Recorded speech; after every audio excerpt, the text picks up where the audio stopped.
Are we ready? Yes, sir. You know, you guys at cable television, I think it's actually you. I don't know your name, but you're always so pleasant.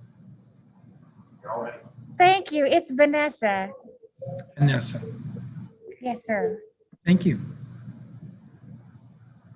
All right, let's, I'm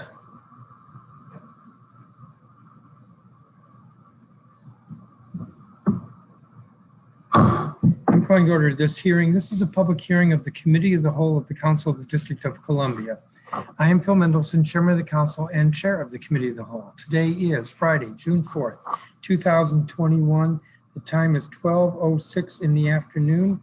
This hearing is being conducted virtually, live via the Zoom video conference broadcast platform, also live via Council Channel 13, and I believe also live via the Council website, www.dccouncil.us, and I believe live on the Chairman's website, which is www.chairmanmendelson.com/live.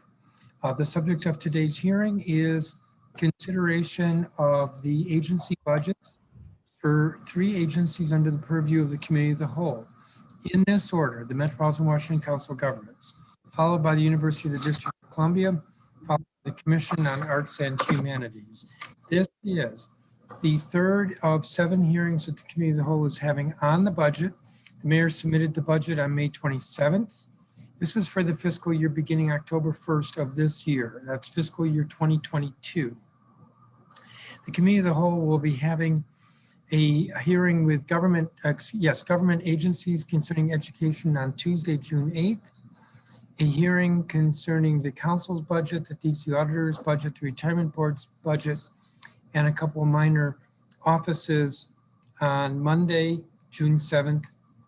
We will be having a hearing on the Office of Zoning, Office of Planning, and Department of Consumer and Regulatory Affairs on Thursday, June 10th. And we will be having a hearing on all of the legislation that the mayor transmitted related to the budget. So that's FY 2022, FY 2021 supplemental, the Budget Support Act, and the Federal Portion Request Act. That hearing will be on June 25th, 2021. All of those with the Committee of the Whole. Council will be voting on the budget July 20th. With that, let me welcome Chuck Bean, who's the Executive Director of the Metropolitan Washington Council of Governments, for him to present his statement, and then I will have a few questions for you. I am trying to move this hearing along today because we only have until 3 o'clock. Mr. Bean, are you here? Yes, good afternoon, Chairman Mendelson and council members. Can you hear me? Yes. Today, I'm pleased to discuss the role of the Metropolitan Washington Council of Governments, or COG, in moving the region forward during the past year and our goals for the upcoming year. As most of you know, COG's membership is made up of the region's local and state elected officials and members of the area's congressional delegation. These members serve on a network of boards, policy committees, and partnerships within COG. COG's 3 major boards include the COG Board of Directors, National Capital Region Transportation Planning Board, and the Metropolitan Washington Air Quality Committee. Our policy and advisory committees include Climate, Energy, and Environment, Chesapeake Bay and Water Resources, Human Services, and the Region Forward Coalition. We convene many professional and technical committees of local officials such as the Chief Administrative Officers, the Fire Chiefs, Chief Information Officers, the Planning Directors, the Region's Housing Directors, and now the newly organized Chief Equity Officers, and many more. The purpose of these committees is not only for sharing best practices, but they are forums to iron out collaboration on transportation infrastructure, water infrastructure, mutual aid agreements, and the like. COG continues to benefit from the active involvement and leadership of the officials in the District of Columbia. We thank Chairman Mendelson for his continued leadership on the COG board, and especially Councilmember Robert White for chairing the COG Board of Directors this year, and Councilmember Allen as the chair of the TPB. I'd also like to thank Council Members Bonds, Che, Henderson, Lewis George, Nadeau, and Pinto for their leadership on our policy committees. Turning to our FY22 work program and budget.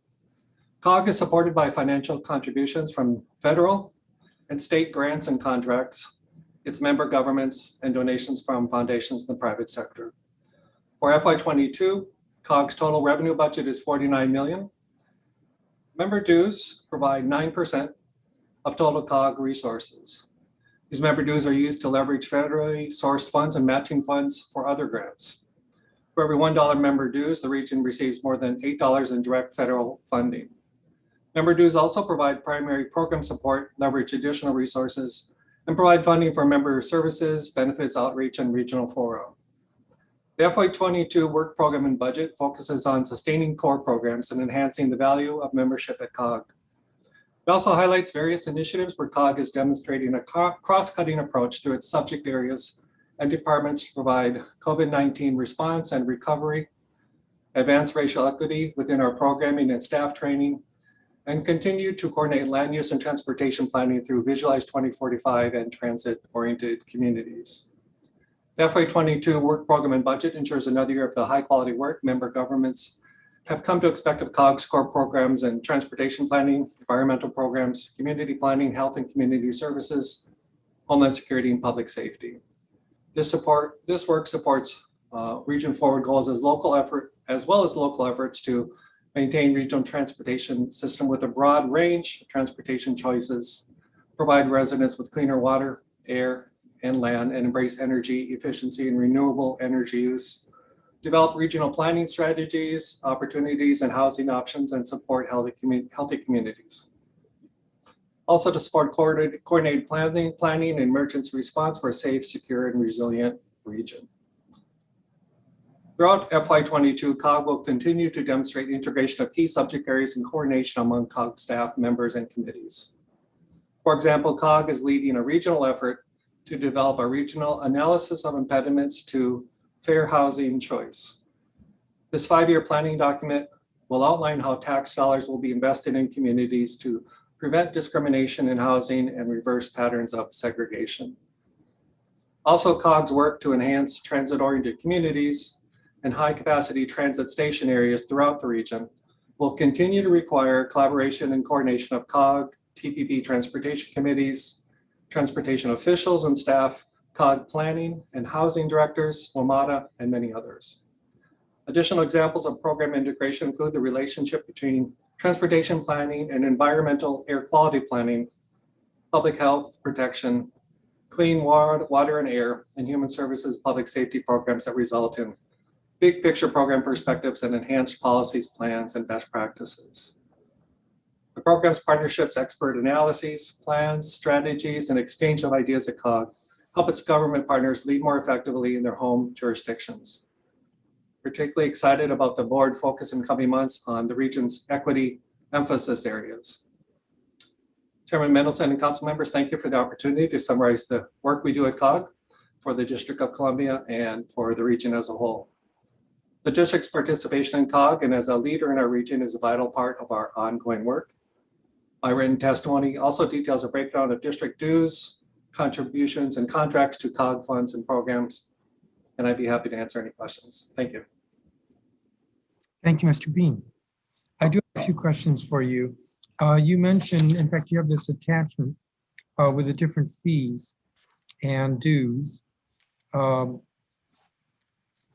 Are the outside of the membership dues, because that's what we have in the appropriation, are these other funds, those are paid for out of the agency budgets? Am I understanding that correctly? So like the environmental fund, the district's contribution of $86,000 would probably come from our Department of Energy and the Environment? That's correct. Or transportation related would come from the District Department of Transportation? That is correct. And all that's in addition to the membership dues, which you have listed as $554,090. Yes, sir. That $554,90 is less than what we approved for this year. Why are we paying less, although I'm fine with paying less? We made a decision in the time of the pandemic-induced recession to lower membership dues. This is the first time that I think this has happened in the organization's history, but we lowered it by 1/2 cent for FY22 per capita. And I would also note that the contribution, according to you, or the dues, is $554,090. Our budget book says $554,939. Do you know why? that is a function of timing. So that is the dues rate, but because the district has a fiscal year that begins October 1st, the rest of the region's jurisdictions have a July 1st. That's been fit to fit the district's fiscal year. So it should match up. It's just a matter of timing. Okay, so to put that another way, the FY22 allocation appropriation in our budget is split between 2 fiscal years for COG. That's right.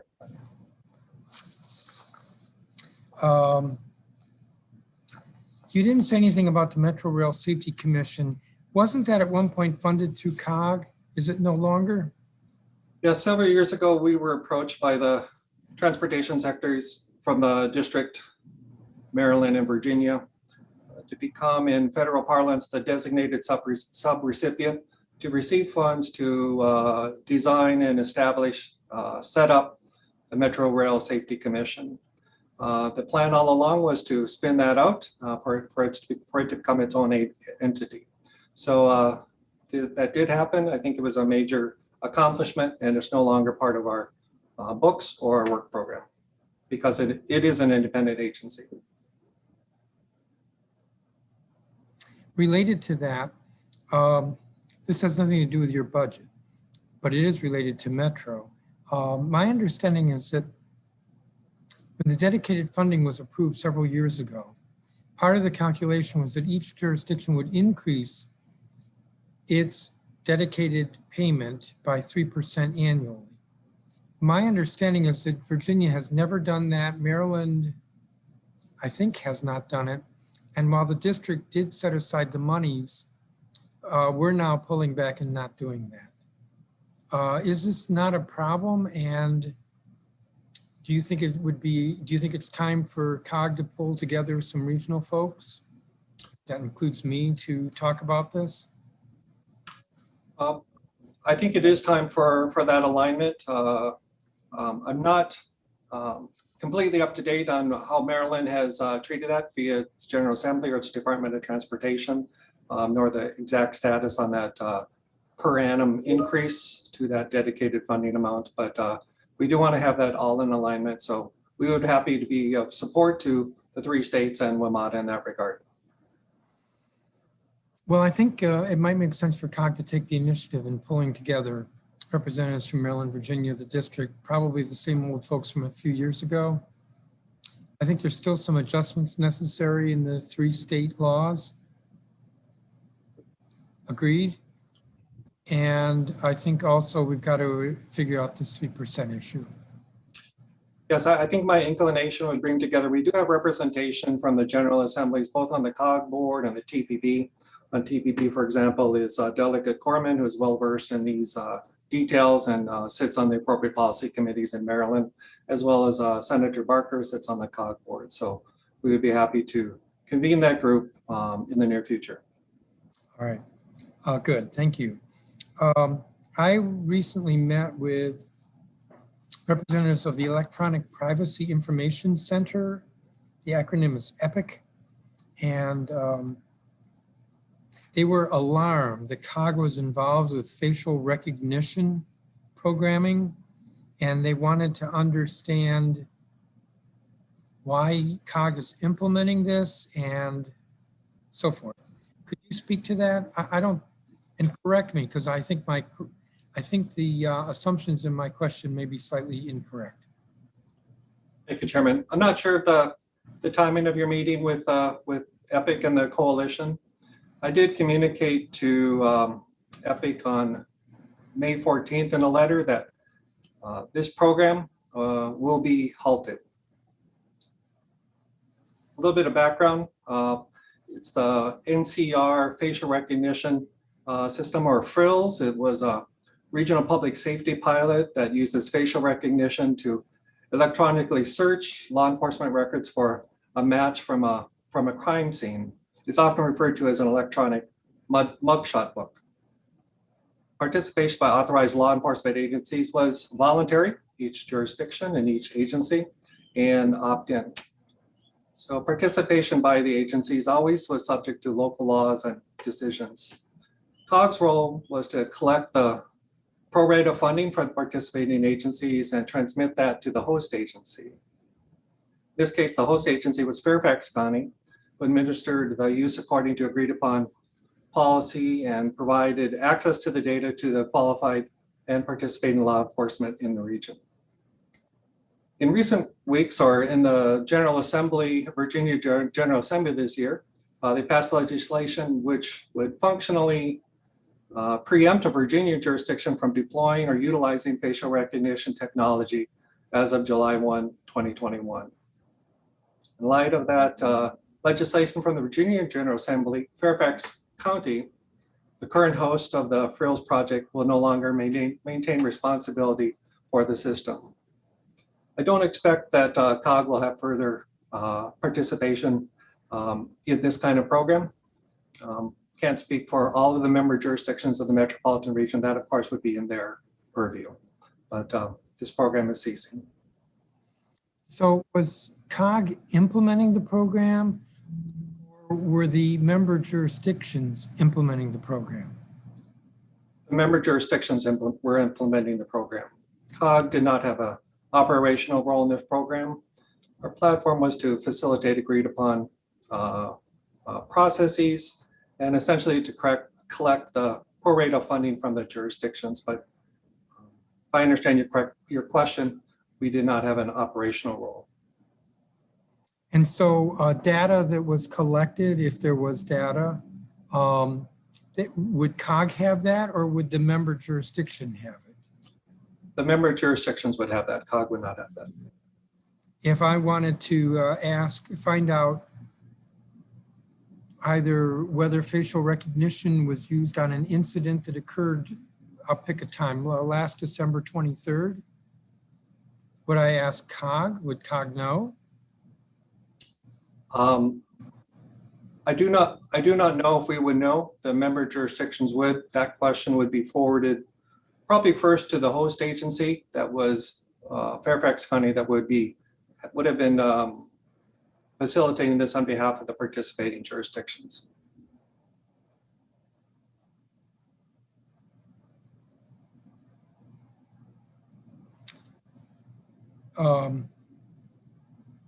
Is COG involved in any other surveillance programs? No. What about license plate readers? Similarly, there is a voluntary and opt-in program for interested jurisdictions to participate in the License Plate Readers Program, or LPR. So this program allows participating local jurisdictions to scan license plates or vehicles to identify stolen vehicles, vehicles utilized in crime or involved in other motor vehicle related infractions. So this is also governed by local laws and policies. It's a voluntary program with participation from most of the jurisdictions in the region. Is it again a host agency like in the case of the facial recognition Fairfax County? Yes, sir. That would be a similar situation where COG would serve in a fiduciary role of collecting the pro rata funding from participating and interested jurisdictions and transmitting that to the host agency. So if I wanted to know what license plates were read in the District of Columbia last week, would I ask you or would I ask MPD? I would not know. Okay. I have one final question on this. Does ICE or the Department of Homeland Security, the Federal Department of Homeland Security, have access to COG's public safety programs such as the facial recognition program or the license plate reader program? That's a technical question I would not know. I would need to ask the host agency. So it'd be the host agency who might share it, but not COG. I do not know. Okay, well, let me ask it this way. Does COG regularly communicate law enforcement data to ICE? COG does not. To the Department of Homeland Security? Do you convey data, law enforcement data to Homeland Security? No, not of the kind that we're discussing here. It might be larger scale plans, but it's more on the policy level rather than any operational or transactional data. Policy being, for instance, the Emergency Preparedness Committee, which talks about how we're going to improve communication between the different jurisdictions, including the federal entities. That's what you mean? Yes, sir. I think I'm referring to the prioritization of cybersecurity or complex coordinated attacks, results of a tabletop exercise on a health issue. That's what I mean by at the policy level.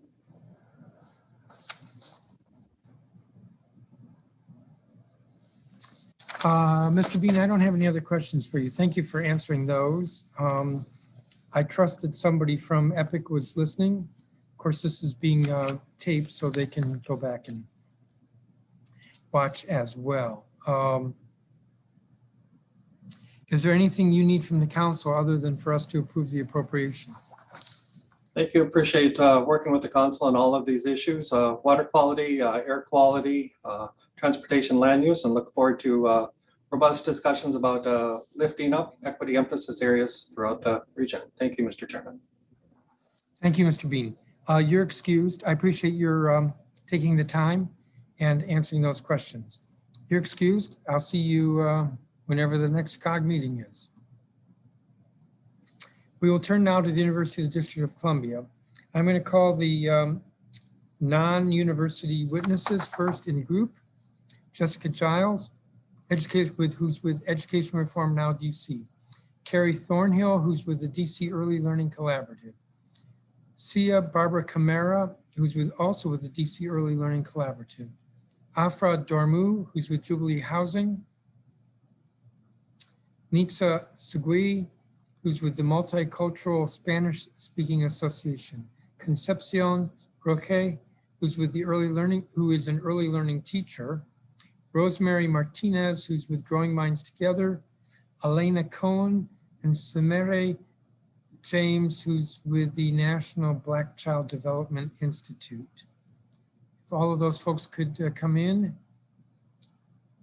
And following them, I will call on Ron Mason, the president of the university.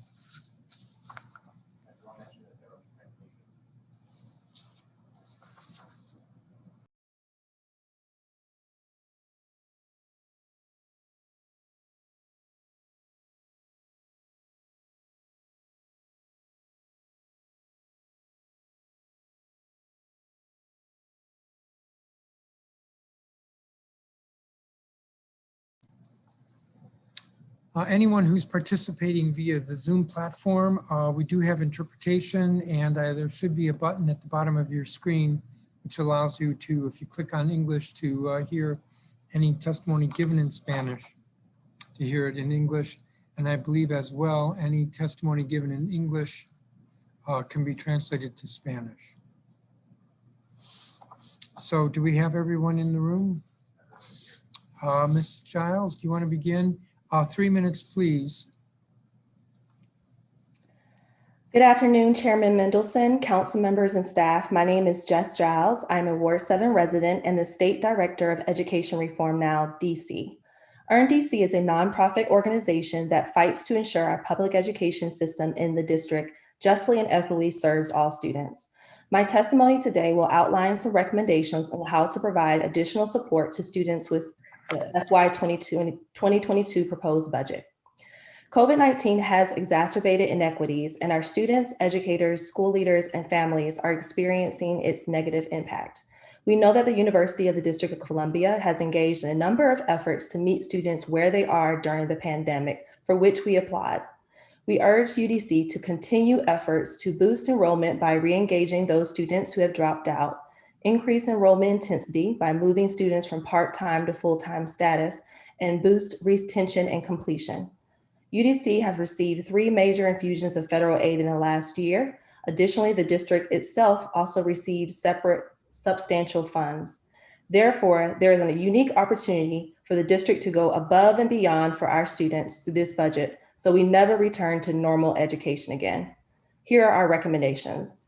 1, provide grant aid sufficient to move part-time students to full-time status. All other things being equal, full-time students graduate at 3 times the rate of part-time students. UDC should use ARP aid to encourage part-time students to shift to full-time status with 100% of financial need, including that for living, food, childcare expenses, supported solely with additional grant aid. Degree attainment is the best ticket to the middle class. Secondly, fund outside community-based provider soft touch efforts. The district and the UDC separately should further partner with community-based organization whereby CBO caseworkers are linked directly with a cohort of UDC students to provide individualized assistance with academic planning, making use of on-campus tutoring and student support services, and most critically, assessing public social services not provided by the college for food aid, housing assistance, and tax benefit filing assistance. Third, reduce student debt. The most disturbing statistic involving higher education that we have seen in the last decade is the student loan default rate of Black borrowers. Over a typical 12-year repayment period, the Black borrower student loan default rate is 49%, according to a series of studies. And for most borrowers that default, the amount on which they default is less than $10,000. In fact, for half of federal student loan defaulters, the amount which they owe is less than $5,000. Regardless of the amount owed individually by those who default, the outcome is often a financial calamity. The district, if not UDC, should eliminate student loan debt for first year or returning students. Thank you for allowing me the opportunity to testify. I will submit my written testimony, and I may have to leave to testify at the Committee on Health Budget Oversight hearing. Thank you. Thank you, Ms. Giles. I was going to say we don't have your statement. That would be helpful. Carrie Thornhill? She's not here, Chairman. Sia Barbara Camara?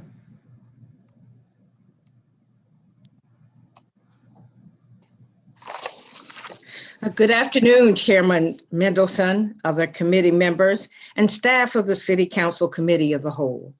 I'm Sia Barbara Camara, a longtime resident of Ward 4, a board member of the DC Early Learning Collaborative Incorporated, and actively engaged with the Under 3 DC Coalition. On behalf of the collaborative, I want to thank you and your colleagues for your long-standing commitment and dedication to affordable, accessible, and high-quality early care and education services essential to the sustainability of district families, early learning, pre-K through 12 education, workforce development, and the city's economy. The DC Early Learning Collaborative is a multi-sector advocacy alliance of early childhood educators and organizations, including the DC Association for the Education of Young Children, the DC Family Child Care Association, the DC Head Start Association, the Directors Exchange, the Multicultural Spanish-Speaking Providers Association, and the Washington Association of Child Care Centers. We practice the craft of early care and education in center-based and home-based early childhood settings, traditional and public charter schools, as well as Head Start and Early Head Start programs. The collaborative seeks to build public knowledge, public will, and public action toward ensuring that every child in the District of Columbia, from infancy through school entry, has access to high quality, affordable early childhood programs. My testimony today relates to the budget of the University of the District of Columbia. UDC is our only state university, and they offer associates, bachelor's, and master's degrees in early childhood education. Since the 1990s, they have produced more early childhood graduates than any other institution of higher education in the District of Columbia. In 2018, the Office of the State Superintendent of Education, OSSE, instituted an early childhood credential and degree requirement for assistant teachers, and directors working in licensed early childhood programs in DC. These requirements have an attainment deadline of December 2023. Currently, OSSE is unable to provide the number of persons who have or need to attain these credentials and degrees. UDC and all the higher education institutions in DC with early childhood degree programs are essential to helping the birth through pre-kindergarten workforce meet the OSCE credential and degree requirements. UDC operates a scholarship program created through the Birth to Three for All DC legislation to assist DC's early childhood infant toddler workforce to attain AA and BA degrees. Currently funded at You're over your time, and I have to be mindful of the clock today. Of your statement, I'm sorry, what did you say? you're over your time, Oh, okay. but I do have your statement. And I will submit a corrected statement to you as well. Okay. Afra Dormu. Nixa Segui.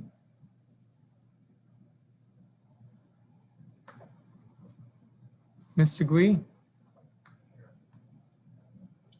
Hi, I'm here. Do you Yes. hear me? Do you hear I me? hear you. Okay, I'm so sorry. Is that I don't sometimes. Okay. Please. Good morning, Chairman Mendelson, council members and staff. Thank you for the opportunity to comment on the proposed budget of the University of the District of Columbia. My name is Nitza Segui Albino, the Vice President of the Multicultural Spanish Speakers Association and the President of Latinas en Poder. I have lived in Ward 1 and 4 for almost 25 years. For most of my professional career, I dedicated to promoting social justice, gender equality, inclusion, and migrants and refugee rights.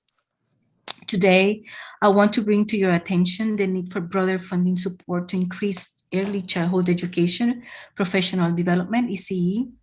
First, we thank you and UDC for supporting the bilingual associate degree in education infant toddler option. This program is one of a kind that provides a pathway to marginalized sector of childhood teachers, primarily women of color in their first language, increases their capacity to provide quality education to young children in Spanish, and ensures teachers in DC obtain the educational credentials required by OSCE to retain their employment in the EEC, and helps support multilingual programs needed for the children who have a home language other than English. In spring 2019, a scholarship was established to reduce the financial barriers for these teachers living on minimum wage salaries. The scholarship program abruptly ended before the fall 2020 semester. Sadly, without the financial support, current EEC teachers will no longer qualify to work in the licensed childcare centers in 2023 as required by OSCE. I'm here today to ask you for the following: increase scholarship funding for the bilingual infant and toddlers associate degree through the Higher Education Incentive Tuition Assistance Program, TAP, at UDC. TAP should cover full tuition fees and books for more than 80 currently enrolled students. Ensure that teachers from accredited DC child care and home daycare centers can access the DC resident tuition rates regardless of the immigration status. It will help lower the overall cost of the scholarship programs and prevent future spending gaps like the one UDC faces this semester, and relaunch the bilingual associates program to that new cohort of teachers that can begin working towards a new teacher credentials. About 75 ECE teachers would like to apply to the fall 2021 semester. Thank you for your time and consideration and dedication to our great city. I am available for any questions you may have. Thank you, Ms. Segui. Concepcion Roque. And I apologize if I mispronounce names. Yeah. But I try not to. Please proceed. My name is Concepcion Roque, but I can reading in Spanish is possible. Whichever, we have a translator. Okay. And good afternoon. Estimado concejal Mendelson y el consejo en conjunto. Mi nombre es Concepcion Roque. Vivo aquí en Ward 1. Trabajé en escuelas charter en DC con 16 años de experiencia como asistente de maestra. Soy miembro del Multicultural Spanish Speakers Association. Ser asistente de maestra me ayuda a crecer como educadora y me ayudaron a madurar en ese campo, que no resulta trabajo, más bien es algo que disfruto realizar y en el cansancio se convierte en una satisfacción de la pregunta si realmente mi trabajo es satisfactorio para los estudiantes. Además de ser maestra, también soy estudiante en UDC. Estimados concejales, les pido que consideren las barreras considerables que existen para los maestros sin comando de inglés y consideren otorgar más fondos presupuestos al programa bilingüe del desarrollo infantil en UDC para que podamos recibir nuestro asociado antes del año 2023. Soy una de las afortunadas con becas para empezar con un asociado y me siento agradecida a todas las personas que permiten realizar los sueños en la universidad. Navegar el sistema universitario de los Estados Unidos es un poco difícil. Se hace más difícil si no se tiene un buen comando del idioma. No hay nadie en una posición de autoridad para que nos ayuden a entender todos los componentes necesarios para recibir nuestra educación. Necesitamos que el Consejo de DC y la administración de UDC consideren estas barreras para mejorar las experiencias educativas de los maestros que están trabajando para recibir sus asociados en desarrollo infantil. Si no tenemos recursos en español, se necesita tratar a alguien que acorde con los estudiantes hispanohablantes en la universidad con ayuda y capacitación con los temas de ayuda financiera. Como administradores, administrar el correo electrónico de UDC y cómo recibir calificaciones de los maestros. Aunque aún les suene un poco... Ms. Roque, Yes. Yes. Ms. Roque, your time has expired. Okay. And thank you so much. It would be helpful. Thank you. It would be helpful if you could submit your statement. The next witness is Rosemary Martinez.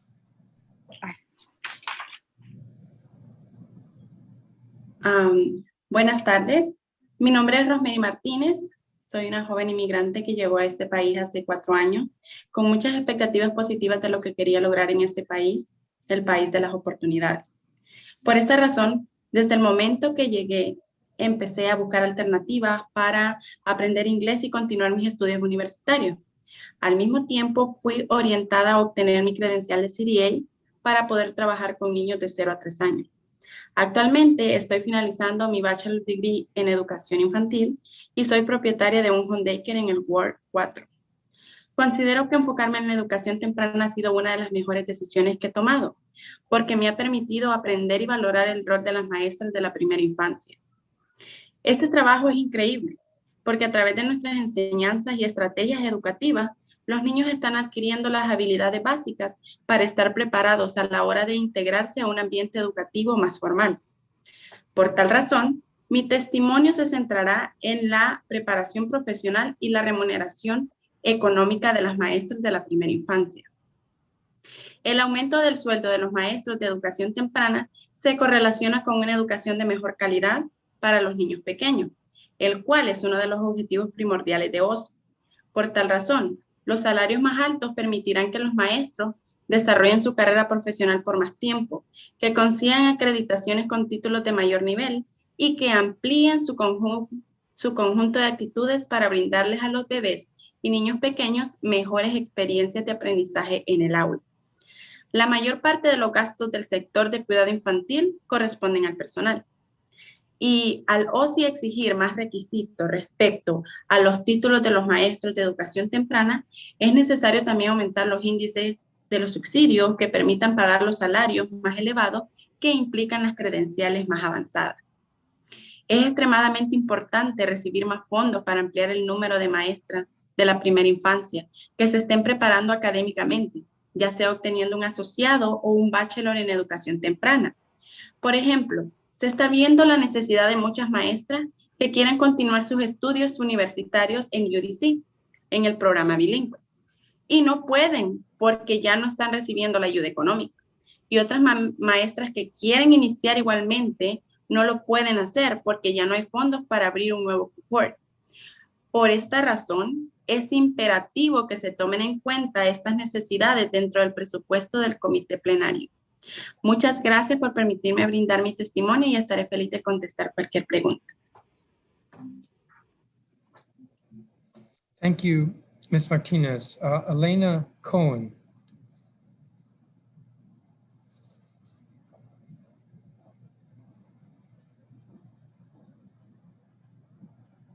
You're muted, Ms. Cohen.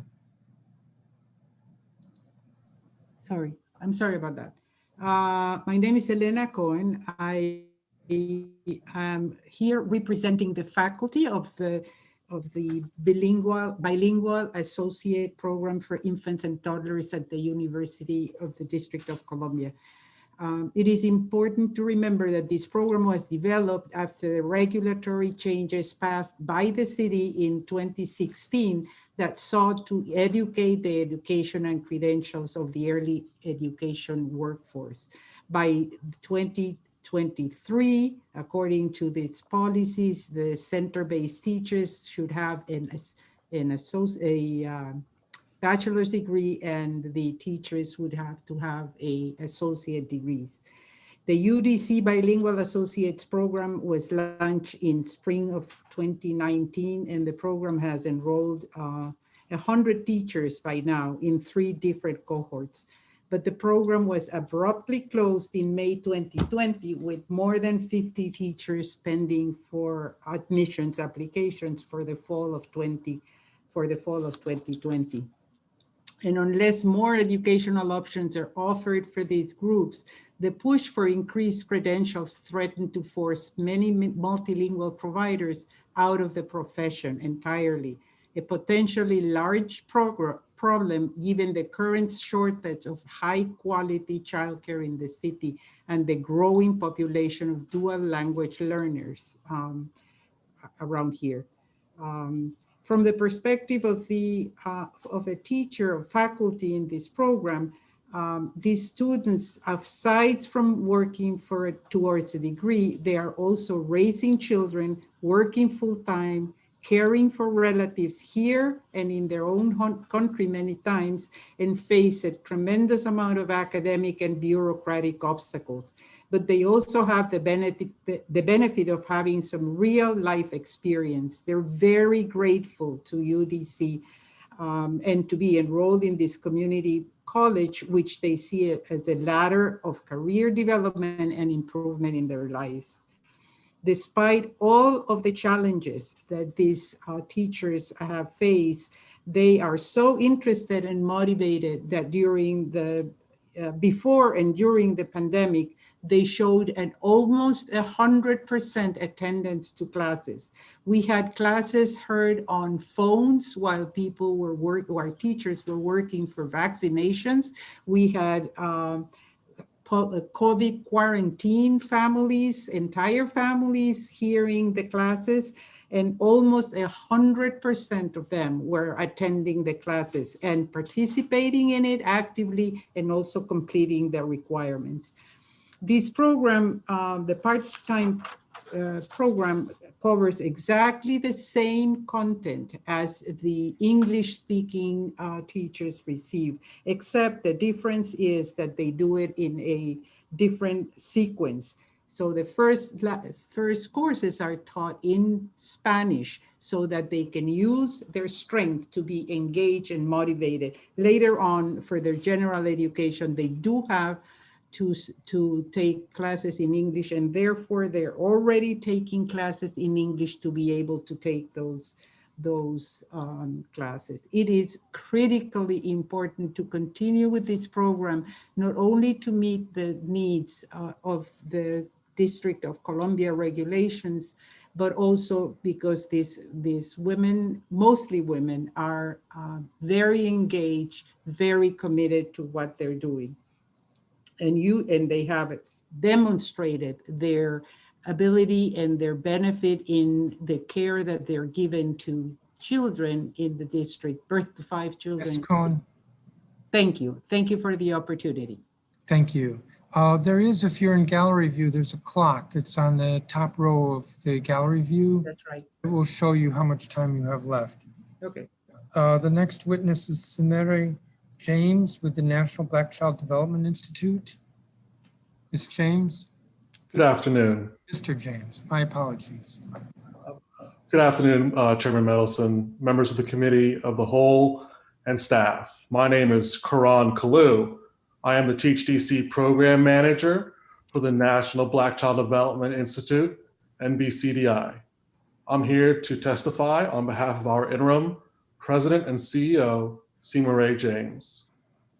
NBCDI encourages the City Council Committee of the Whole to support the relaunch of the University of the District of Columbia's bilingual Associates in Education Infant Toddler option this fall 2021. For 50 years, the National Black Child Development Institute has been committed to our mission to improve and advance the quality of life for Black children and families through education and advocacy.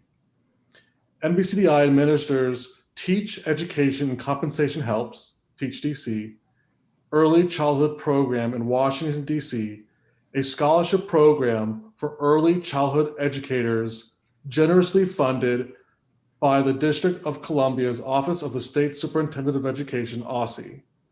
Teach DC supports the early childhood workforce in Washington, DC to earn their associate's or bachelor's degree. The core goals of the Teach DC program are to support education, compensation, and retention of early learning teachers. These goals are essential to providing high quality early learning to children and families for the following reasons. 1, education supports early learning teachers in providing high quality instruction, which is essential to children's achievement. 2, compensation is critical because a professional trained workforce will require professional level wages. Early educators participating in Teach program receive an annual bonus from Teach and a raise or bonus from their employer. And 3, research has shown that retention is also critical because children need stable connections with early learning teachers to support their cognitive, social, emotional development. Teach provides the education and compensation that will attract and help to retain effective educators. Scholarship recipients are required to remain at their sponsoring centers for an additional year after completing the program. Overall, Teach scholars remain at their centers for 4 or more years. NBCDI's Teach DC Early Child Scholarship Program has observed an exponential demand for scholarships due to the mandate for assistant teachers and teachers to earn a degree in early childhood education by December 2023, set by OSSI. Teach DC works closely with OSSI to increase teachers' access to scholarship. UDC's bilingual early childhood education program is an important educational pathway for native Spanish-speaking teachers, but has not been offered since last year. 64 teachers are pursuing the Teach DC scholarship to attend the bilingual program at the UDC. NBCDI has approved scholarships for 11 of those teachers to enroll to receive a Teach DC scholarship and start class. We ask that UDC immediately relaunch the program so that these teachers can comply with OSSI's teachers' requirements by 2023 deadline. Thank you for this opportunity to share our recommendations. Thank you. And can you state your name again or spell it? Sure. My name is Karan, Kerron, Kalu, Kalloo. Thank you. And we don't have a copy of your statement. That would be helpful to have. We'll make sure it's submitted. Thank you. I have one question, and it might actually be 2 questions for Barbara Camaro. If you're still here. In your statement, after I cut you off, that is, if you had gone further, you ask for UDC to utilize its higher education incentive scholarship program's non-lapsing fund balance to expand participation to include persons working in infant and toddler programs. Would that be included within the $550,000 that you are recommending? No, and I think the request from UDC may be more than the 5 that we had recommended. But the non-lapsing fund was created through the pre-K for all DC law in 2008, and it focuses on people who are in pre-K. So we would like for it to also include the infant and toddlers. And UDC receives an annual amount, non-lapsing fund from the budget for early childhood scholarships. And so they do have some of those funds available that we'd like to see them use. So that's additional to the 550,000. Right. And like I said, I think it's more than 550,000, at least 500. Well, your statement says we recommended to increase the annual amount by 365,000, thereby increasing the total annual budget to 550,000. Right.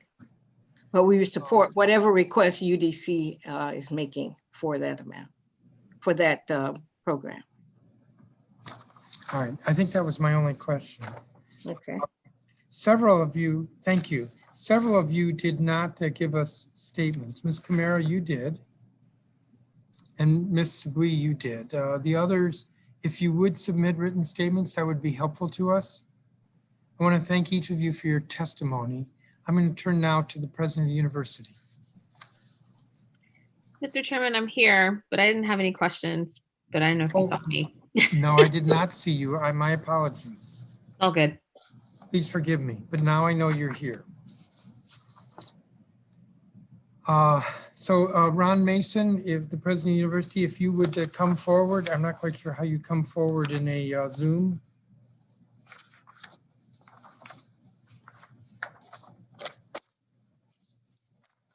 And Councilmember Henderson, while we're waiting, we're on a fairly tight clock here. We have to end by 3 o'clock. And so I'm pushing to be done with the university by about 1:30. Understood. President Mason, good Yes, sir. afternoon. Good afternoon. And given the fact that you're on a tight schedule, I'll go straight into my statement, if that's okay with you. Yes. So Chairman, members of the council and staff, good afternoon. I'm Ronald Mason Jr., President of the University of the District of Columbia, the public institution of higher learning in and for the nation's capital. Today, I am pleased to testify on the mayor's proposed fiscal year 22 budget for the university. At the outset, we thank the mayor for recommending a budget that shows confidence in our ability to be of great value to district residents. The permanent addition of $6.7 million to our base budget will enable a bit more progress on long-standing internal and external salary inequities and seed fund our priority workforce pipelines in healthcare, teacher training, and technology. Also, making capital funds available sooner will accelerate the Bertie Bacchus renovations and enable the university to vacate 801 North Capitol by 2027 and settle our footprint in Ward 8 for the foreseeable future. Our only message today is that we could do so much more if the level and speed of investment in your university were accelerated. First, a recent independent economic analysis by eConsult Solutions, Inc. shows that the district gets a return of $4 for every dollar invested in UDC. Also, our priority workforce pipelines were recommended for investment before the pandemic and will prove even more critical for recovery. Second, the capital budget solves essential concerns, but at the expense of desperately needed infrastructure upgrades on a 50-year-old Van Ness campus. Most importantly, an investment in UDC reflects how much we value members of our community who are most in need of a fair shot.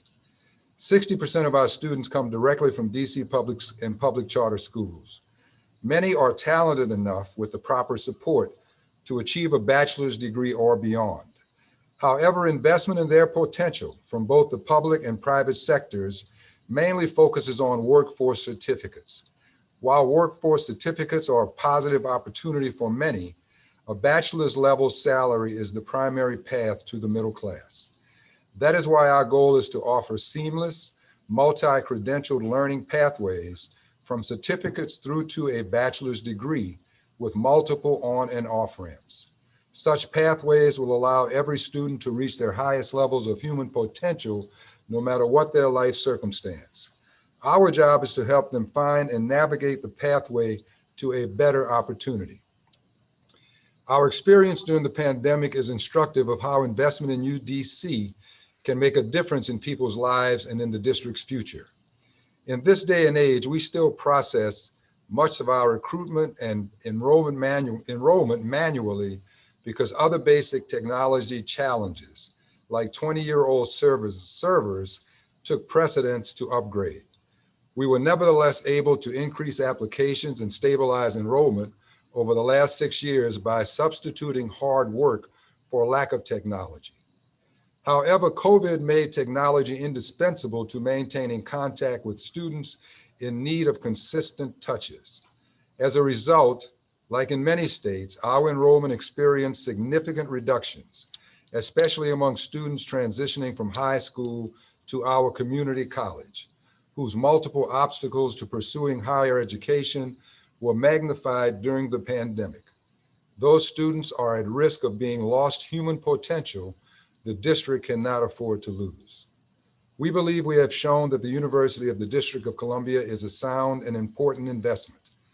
However, by way of perspective and emphasis, we note once again that while Virginia and Maryland devote more than 4% of local fund dollars to higher education, the district continues to invest less than 1.5%. More importantly, the Urban Institute showed that the district invests far less per capita in public higher education than the region or the nation. It is not a coincidence that the district must also invest far more in social services than the region and the nation. The university administration will always get the most out of whatever level of support we are provided. For example, before the pandemic, retention and graduation rates were trending up. The enrollment was stable. We were awarded several major research grants, started a new PhD in engineering and computer science, reaccredited our AAS in nursing, and achieved an 83.3% licensure exam pass rate, and our engineering, business, and law schools garnered national rankings. We achieved our first US News HBCU ranking at number 25, 19th among state schools, and UDC's law school currently ranks number 5 as the best law school for women in the Princeton Review, and number 6 nationally in clinical programs by US News and World Report. Your state institution of higher learning continued to be of great value to the district during the past year. Despite unprecedented challenges, we confirmed the prescience of our equity imperative strategic plan, served the academic and life needs of our students, improved the condition of our campus, balanced our budget through belt tightening and judicious application of federal funds, contributed to the district's bottom line, and positioned ourselves to help accelerate the district's post-pandemic recovery.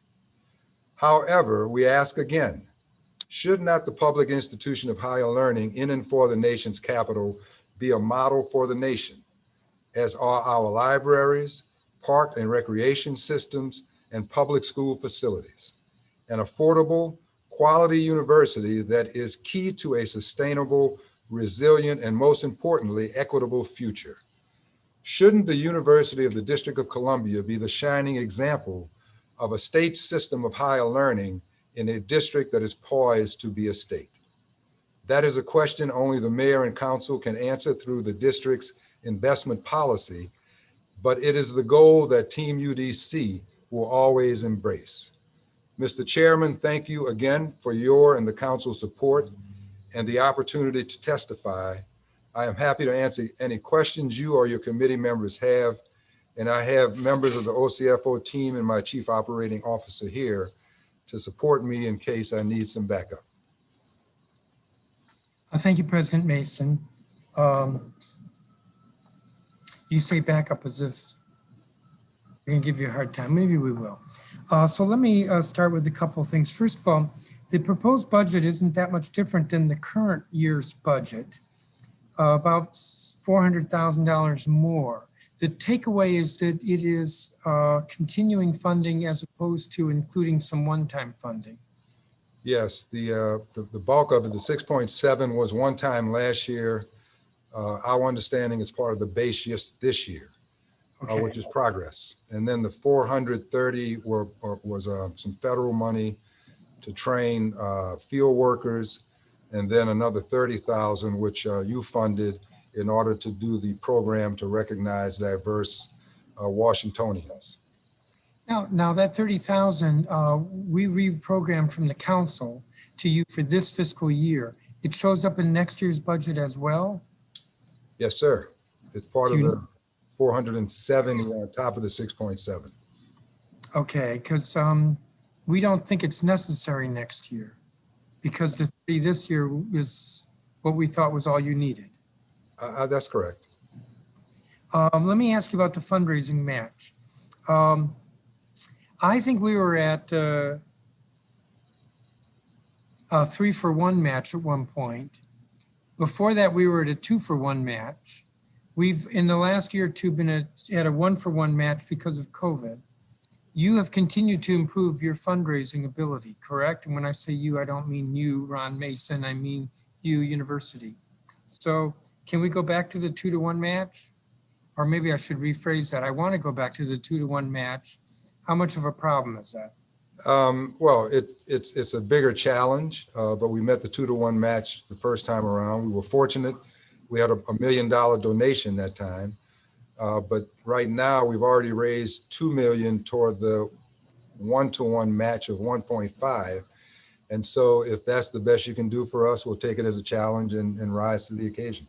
Well, the goal is to be a challenge, to challenge you to raise more and also to be able to use that as a fundraising tool. Hey, look, your dollar gets us an additional dollar or whatever the match is.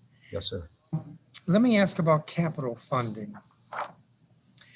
As we read the proposed capital improvement plan, the $28 million that the council put in last year for UDC to purchase the old Congress Heights School has been removed.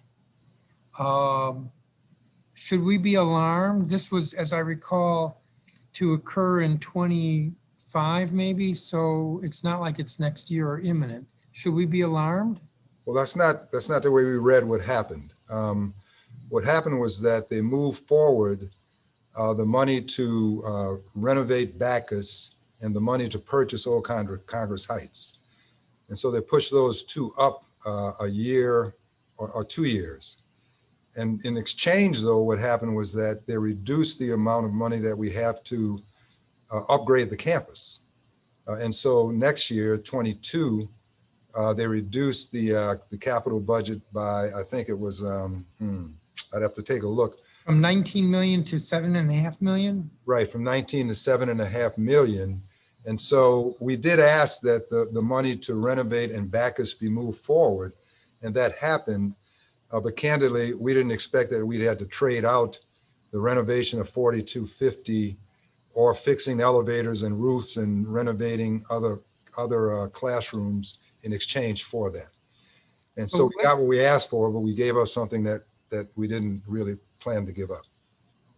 So if I could wave a magic wand and get you back to 19 million for the campus, that includes 4250, yes. 4250. For the first 2 years, the total for 4250 is about 40 million, but we could work with that for the next 2 years. 4250 totals about 40 million. To renovate, yes. We want to make that a real showcase of learning for the district and for our students. So the 19.125, which is what you had before it was reduced, would affect 4250, but it wasn't going to be the full amount. It wasn't going to be the full amount, no. The federal funds that UDC received through the Coronavirus Response and Relief Supplemental Appropriations Act and the American Rescue Plan, are those funds included in your budget? Not in the 22 budget. The second and third allocation totaling about $29 million. We didn't have time to factor that in, but we'll be doing that. In the first one, at least 1.8 million of that has to go directly to student aid. The last one, which is $12 million, half of that has to go directly to student aid. But candidly, based on what we did with the first allocation, most of that money is going to go to help students one way or the other. So we vote on the budget July 20th. Between now and July 20th, you'll give us the numbers so we can factor it in? Yes, well, it's $29 million. That's the number. Yes. Okay, so that gives us something to do to adjust the budget so it reflects the federal funds. Mm-hmm. I have a question for you about a discrepancy. As you know, UDC is special and unique. So it has two chapters in the budget books. It has the subsidy and then it has the enterprise fund. On page D148 of the budget book, it says that the quote UDC subsidy accounts budget proposal reflects an increase of $6.741 million in local funds to support operational requirements within the university, unquote.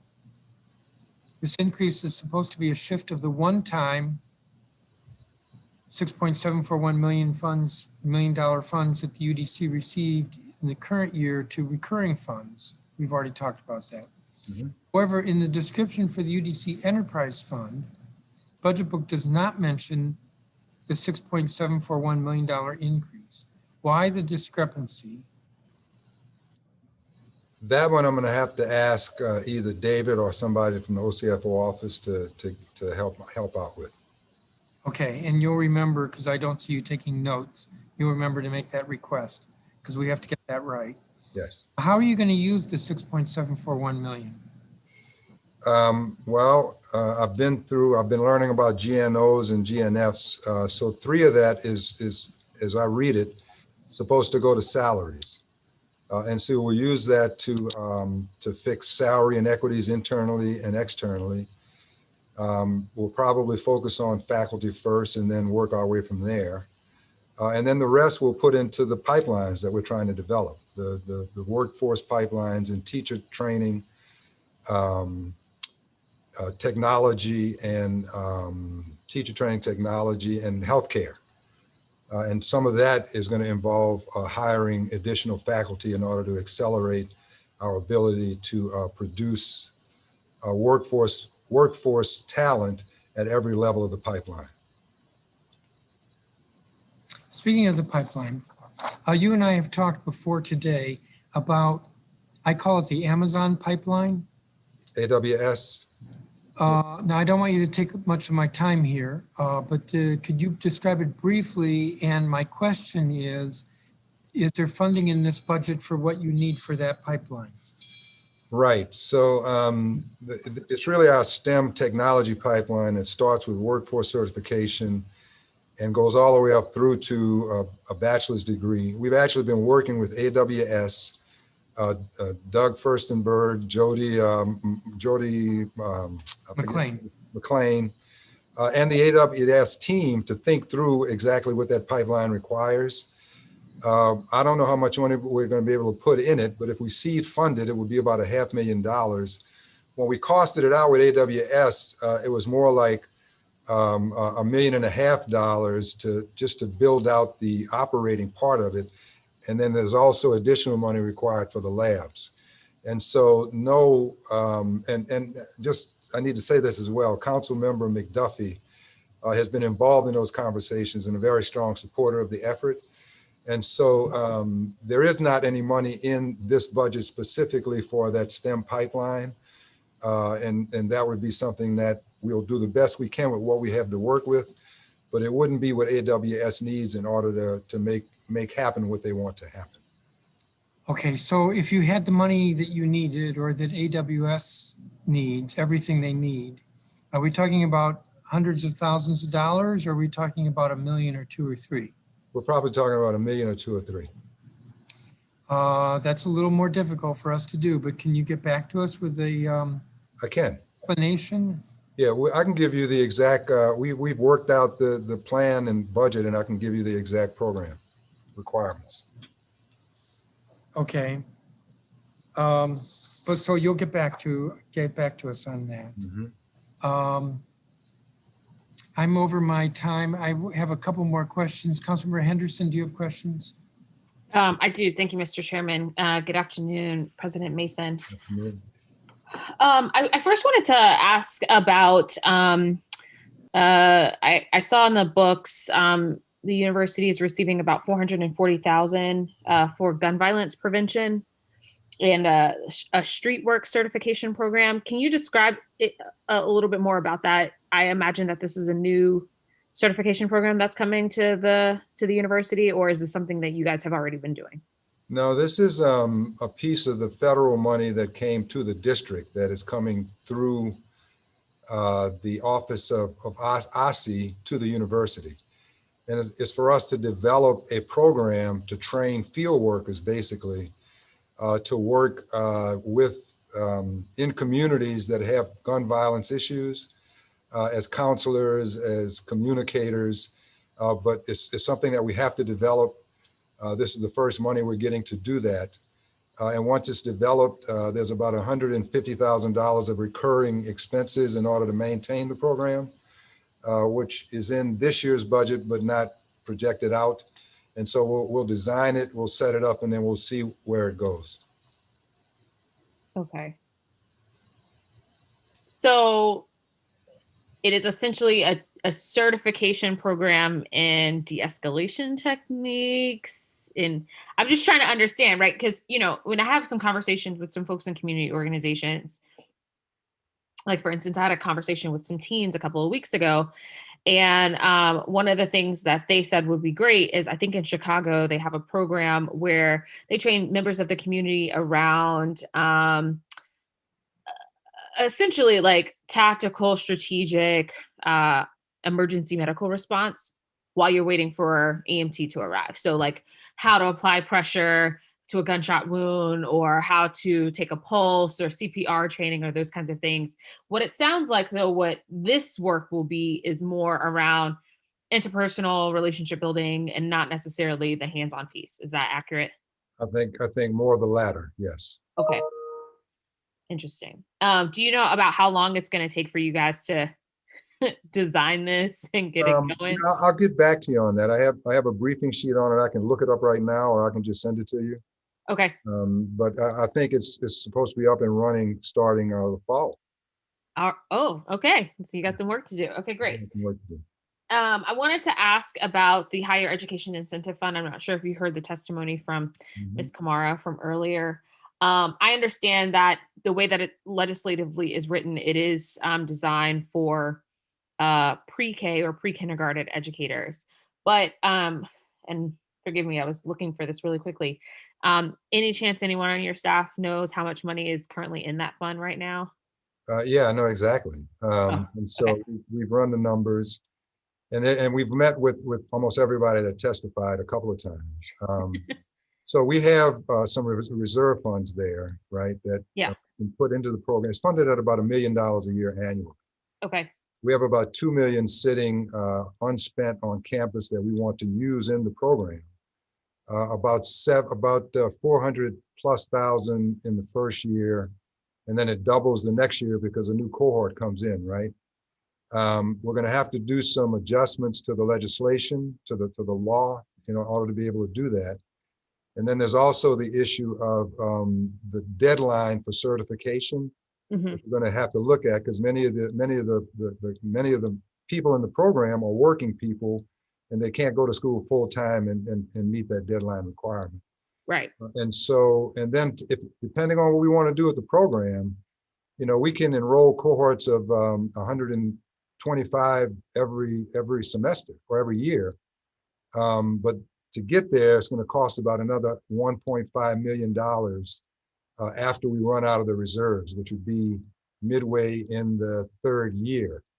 And so we're going to have a conversation about whether we scale back the program in order to allow it to run longer, or whether we want it to go at full steam at a higher level of funding. Well, what's the average number of cohort number now? 125.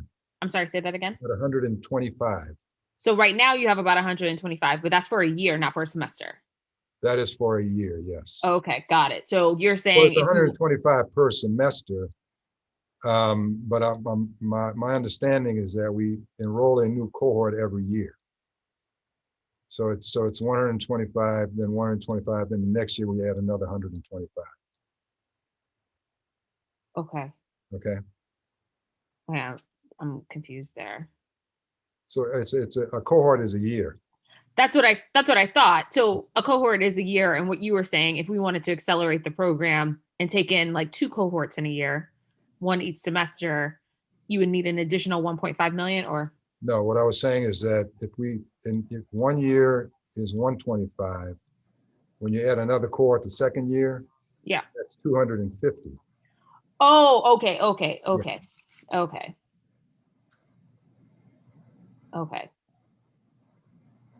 So that would be another 1.5 million. No, let me walk you through. Oh, sorry. Okay. So the first year, there's $1 million in the program. Yeah. We have internal funds to add another $500,000. Okay. So that's 1.5 million in the first year. Got it. Okay, now I'm. The second year, it's 1.5 plus another 900,000. Or it's 1 plus another 900,000.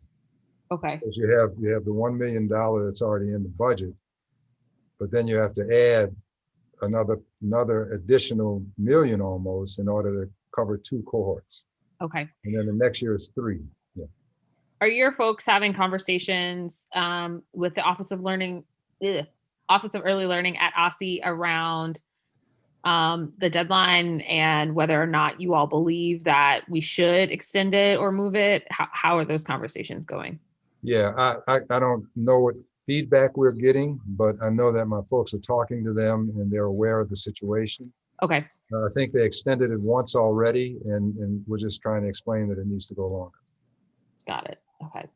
I wanted to switch to talk a little bit about salaries. I know that you said, some of the monies that you guys are looking at in terms of looking at salaries. I was at an event that was completely separate and apart from dealing with anything sort of in district government, and someone raised the issue or where they saw that UDC needed to do a type of salary study to determine, not determine, but essentially highlight what they saw as inequities amongst male and female faculty members and then in various places in terms of demographics.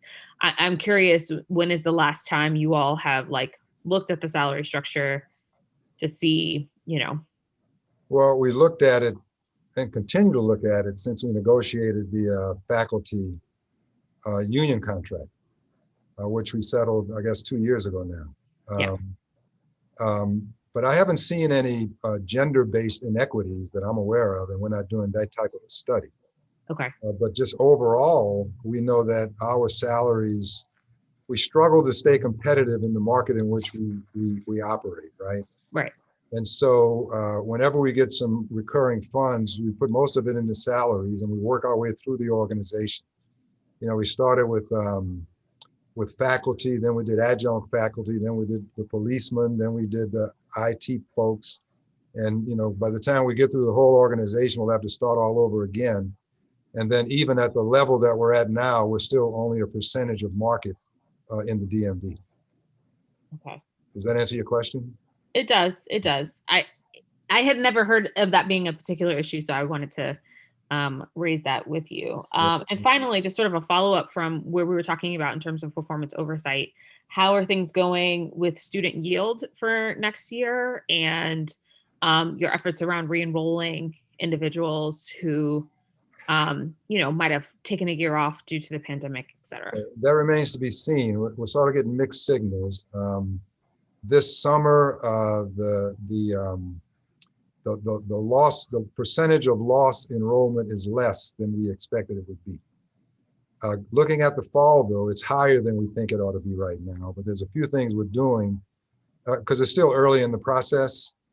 But we think that the interventions that we're putting in place, some of which is putting some technology that we didn't have, is going to help us catch up on that. And so right now we're projecting a 300 enrollment loss in the fall compared to last pre-COVID numbers, which would be an increase compared to post-COVID numbers last fall, if you followed that. But we keep a really close eye on it, and we're putting a lot of federal funds into helping students stay in school, but also get back in school in any way that we can. And we're trying to work as closely as we can with DCPS to make sure that they make that transition from high school into college. Great. Thank you. My time is up. Thank you, Mr. Chairman. Thank you. Thank you, Councilmember. I have a few more questions. Can you provide us with a copy of that Econsult Solutions Economic Analysis? Yeah, I already have, Chairman. It's in your email box, but I can do it again. Okay. And Christina Setlow on my staff would have it. Yes. It's a summary, but we can send you the full report. Oh, the summary might be good enough. Okay. She might want the full. You were present during the testimony at the beginning. I was. And so I just wanted to cover a couple of things. UDC operates a scholarship program created through the Birth to Three for All DC legislation, currently funded at $185,000 annually. This scholarship program has more than 100 people on a waiting list. We recommend that the council increase the annual amount of this fund by $365,000, thereby increasing the total annual budget of $550,000. Does that make sense? I think it's a little more than that. That would be required, as I just mentioned, to. That's the discussion regarding the cohorts? Yes.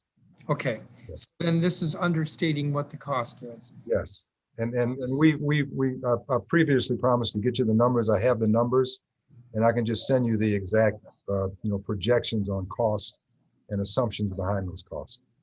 Please do, because we have interest in that. Okay. Also was stated, we recommend that UDC utilize its higher education incentive scholarship programs, non-lapsing fund balance on an annual basis to expand participation to include persons working in infant and toddler programs and who must meet the new credential and degree requirements by 2023. Is that basically the same issue as what we were just discussing, the cohorts? It's the same issue, and that's going to require some amendments to the legislation and us dedicating the unspent reserves to the first and second and part of the third year. Now, is that an amendment to the higher education? We're working on it now. We've already talked to Christina about getting the process. Okay. Now, the third recommendation here, I'm just looking at the testimony from earlier.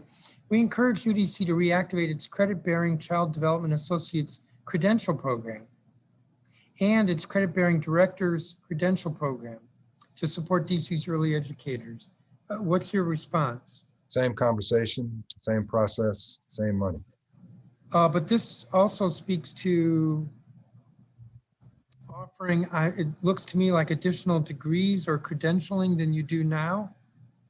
And I missed that part. What was it? I'll repeat.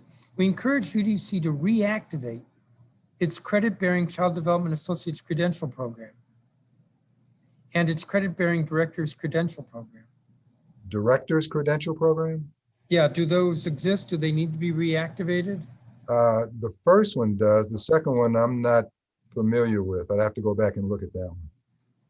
And that's probably not something that we would legislate because that crosses the boundary between. Yeah, unless they're saying that they want to include it in the amendment and fund it at the same time, but I'd have to go back and get more details on that. Okay. Does UDC need to amend? I think you just spoke to this. Does UDC need to amend its Pre-K Act to allow them to use HEI, that's Higher Education Initiative Act, funds for infant and toddler child care providers? That's the amendment we're talking about, yes. Okay, so I'm being a little repetitive here.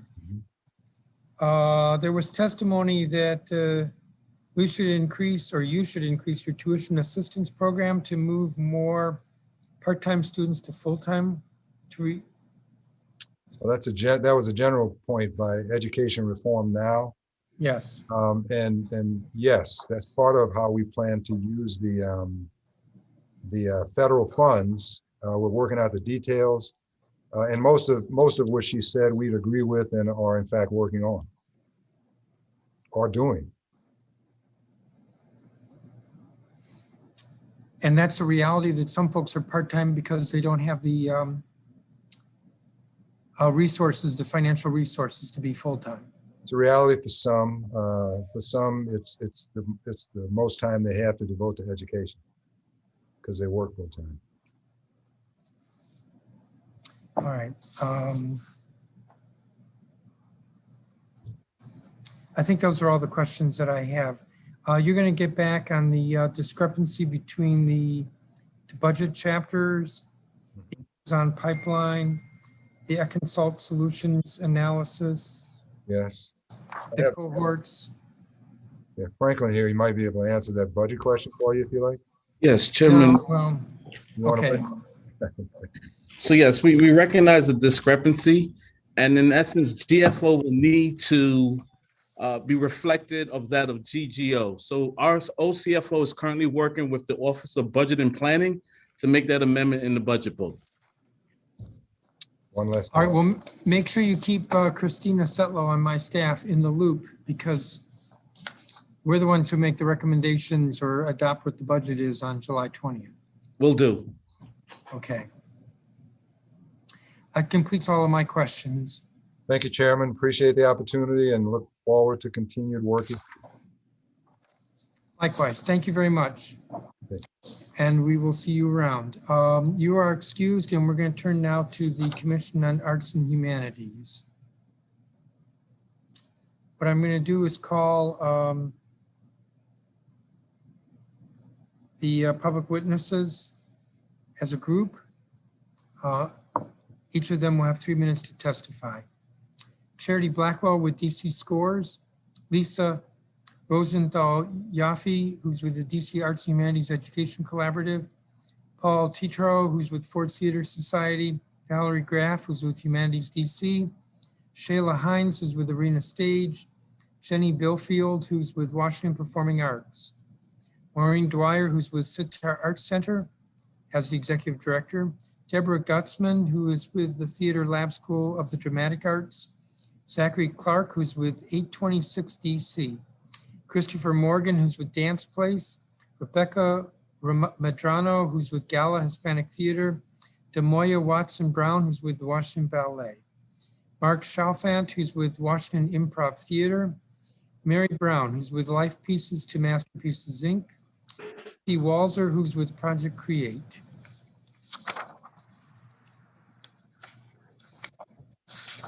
As I indicated before, 3 minutes each for testimony. If you're in gallery view, there should be a clock.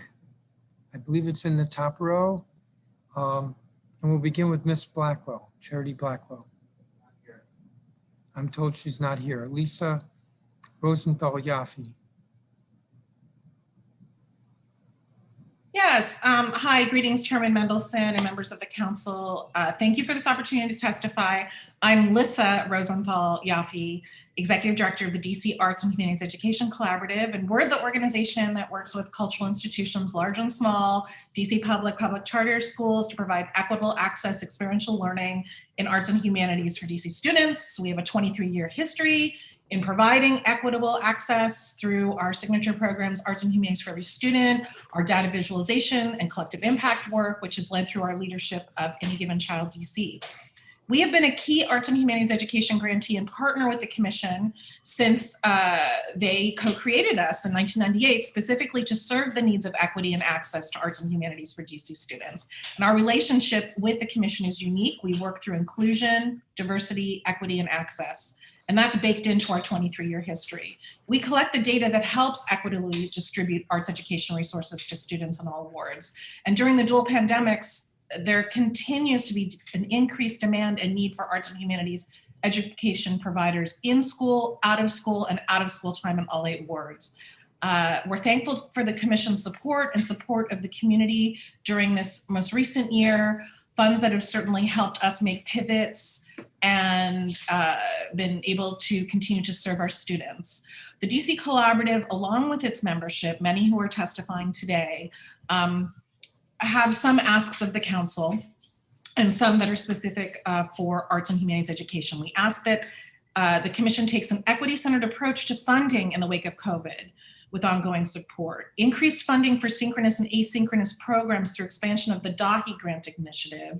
Equity in arts education funding for both the amount of students reached and frequency of engagement is needed. And that's very important for our community-based organizations after school programs.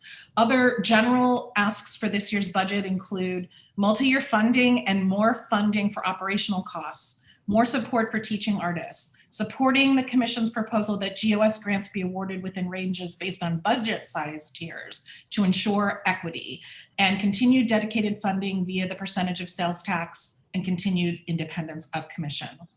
The arts and humanities educators and organizations are the first responders to student emotional needs, and we've experienced this over the past 15 months of COVID.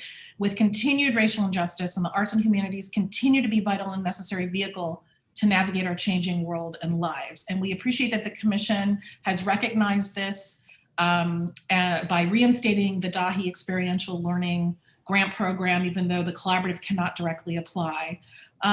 We do hope that increased support from the commission to the collaborative would be made available. This is support that benefits all in our community of practice. 100% of our budget serves DC students. The commission's FY22 budget needs to support resilience recovery capital for us to continue to serve DC students. And thank you again for this opportunity to testify. Thank you, Ms. Rosenthal Yaffe. Sorry I mispronounced your first name. Okay, you'll get it right one of these days. One of these days, yes. And I don't mean to be glib about it. I do try to take seriously getting pronunciations correct. Paul Tetro. Good afternoon, Chairman Mendelson, excuse me, members of the council and the staff. My name is Paul Tetro. In addition to being the director of Ford's Theater, I'm also the chair of the National Capital Arts Group, a collective of some of the largest performing, exhibiting, and presenting groups in the city. Thanks to the efforts of all the people present here, especially you, Mr. Chairman, the mayor, and the entire council, in the last 4 years, this arts budget has more than doubled. And for the first time, a dedicated funding stream for the arts was created from the DC sales tax. Despite the pandemic, the district has a thriving arts community filled with long-established institutions, mid-level groups gaining maturity, and a welcoming environment for new, innovative, and diverse groups of all stripes: theater, music, dance, fine arts, traditional and non-traditional art forms. A truly extraordinary world-class city created by our world-class arts and humanities. Providing cultural experience for the DC community is central to Ford's Theater's mission. Over the last 5 years, 98% of all the actors cast in Ford's Theater productions have been local to the district and its surrounding communities. Of that total, 51% have been BIPOC artists. Ford's has also made it a priority to present a diverse array of voices in our work. Ford's Theater recently launched the Lincoln Legacy Commission, an artistic initiative where we commission BIPOC playwrights who are at the forefront of defining the future of theater. Over the next several years, we will explore stories that might not be as well known in the racial struggle for equality and civil rights. These commissions will speak to the moment while giving voice to underrepresented stories and forgotten heroes. Ford's has also built strong partnerships with DC schools and teachers in the development of educational programs, both virtual and in person. These programs are provided free of charge to DC schools, are tailored to the specific needs of our community, and reach thousands of DC students and educators. But we are not alone. Organizations all across the district are doing tremendous work on equity and outreach, education and inclusion. Ford's is one of the many DC arts organizations who have stepped up our deep commitment to building more inclusive, diverse, equitable, and accessible arts community across the city, as is reflected through our operations and programming. Despite what you may read in the Washington Post, the arts community has come together over the last year to work on a solution to equitable arts funding. Under your leadership and your commitment to the arts, a new proposal has been forged, and we wholeheartedly support that bill. I'm also here to voice support for this effort, which will correct both real and perceived issues of equity in the arts community, including replacing the National Capital Arts cohort with a new, larger set aside for general operating support that will be open to all organizations and granted on a competitive basis. We look forward to the future. We look forward to working closely with the mayor's proposed chair, Reggie Van Lee, to support a vibrant arts community in the district as we emerge from the pandemic. Thank you, Mr. Tetreault. Valerie Graff. Greetings, Chairman Mendelson, council members, and staff. Thank you for the opportunity to testify today. My name is Valerie Graff, and I'm the Interim Executive Director of Humanities DC. Founded in 1980, HDC aims to enrich the quality of life, foster intellectual stimulation, and promote cross-cultural understanding and appreciation of local history through humanities programs and grants. In FY21, HDC will provide over $1.5 million in grants. Just over $1 million comes from the city, and over $500,000 in the American Recovery Plan funding. We're honored to support the humanities with these monies. A number of potential grantees decided not to apply for grants due to COVID. Shortened timeframes for grant completion have also hindered potential grantees from applying this year, yet the need still exists. In a survey of grantees, respondents reported over 40% laid off staff, 40% had a disruption of activities, 80% had to reduce programming, and over 50% experienced a disruption of earned income. Further, nearly 1/3 lost 25% or more of their income, while 60% lost less than 25% of their income. Almost all respondents temporarily reduced hours or laid off staff. About 40% don't know if they will rehire staff. There are bright spots. Some organizations have not been affected, and a few have experienced increased revenues. Some organizations successfully switched to virtual programming, resulting in increased audience growth. We salute the council for providing ongoing funding for the cohort. Funding from HDC is the only option for many religious organizations, PTAs, community and neighborhood groups, historical societies, and grassroots groups that significantly contribute to the city's lively humanities culture. We thank the chairman for his thoughtful bill, B-24-288, which clarifies the funding for HDC. The result for humanities groups will contribute to increased access to funding and equity, along with giving grantees the time they need to produce excellent humanities work. The provisions address our concerns regarding how CAH handles the funding. We wholeheartedly agree with the chairman that the changes will help small nonprofits. At the same time, we are alarmed about the proposed reduction in funding from 5% to 4%.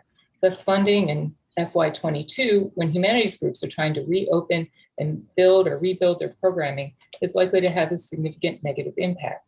Chairman Mendelson, we would be happy to meet with you to discuss our concerns and your proposal of the reduction. HDC wants to improve access to funding and funding equity. These are critical to the small organizations with limited capacities that we frequently serve. These organizations will be positively affected by the funding clarifications provided in B-24-288. Thank you, Chairman Mendelson and the committee members for your time and consideration of this testimony. Thank you, Ms. Graff. Shayla Hines. Good afternoon. My name is Shayla Hines. I'm the Director of Institutional Relations at Arena Stage. On behalf of Arena Stage, I'm honored to present our testimony to the Council of the Whole today. Arena Stage and our peer arts organizations across the city are deeply committed to advancing diversity, equity, and inclusion in the arts throughout the district. The nationwide response to the death of George Floyd and the We See You White American Theater Letter and Demands released in the summer of 2020, a petition signed by hundreds of BIPOC theater makers, have refocused Arena Stage's continuing commitment to fighting systemic racism and providing a safe, creative home to artists and audiences of all backgrounds. Arena's artists, staff, and board have enacted organizational changes towards the goal of being an inherently anti-racist organization in our operations and programming by thoroughly assessing our organizational policies and practices, and proactively seeking guidance to address them. Arena and our peer and appears in the current National Capital Arts cohort understand that the current mode of funding the arts in DC has created real and perceived inequities that must be addressed. We support Chairman Mendelson's bill and the Commission on the Arts and Humanities proposal to replace the cohort with the larger budget set aside for competitive general operating support open to all arts organizations in the city. In making this change, the council will benefit organizations of all sizes and disciplines, including Arena Stage, while reinforcing equitable funding practices to support a thriving and unified arts community and destination. We ask that the council further support the arts in Washington by retaining the existing law that provides dedicated tax revenue for the arts and maintaining an independent arts commission with a robust facilities and building grant program. These funds have been critical to the survival of Arena Stage and many other organizations during the past year. The commission's support will have ripple effects as we work to reopen the Mead Center and for years afterwards. My colleagues and I look forward to working with the mayor's nominees for the Commission on the Arts and Humanities, including Mr. Reginald Van Lee, the proposed new chair, as we emerge from the pandemic. Together, we can ensure the district's arts community is vibrant, equitable, and stable in the coming year and beyond. Thank you for your time and for all you do for the city. Thank you, Ms. Hines. Jenny Billfield.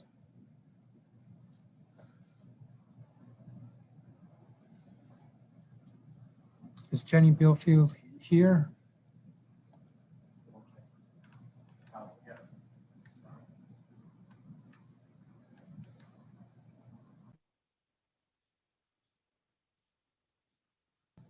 All right, I'm on.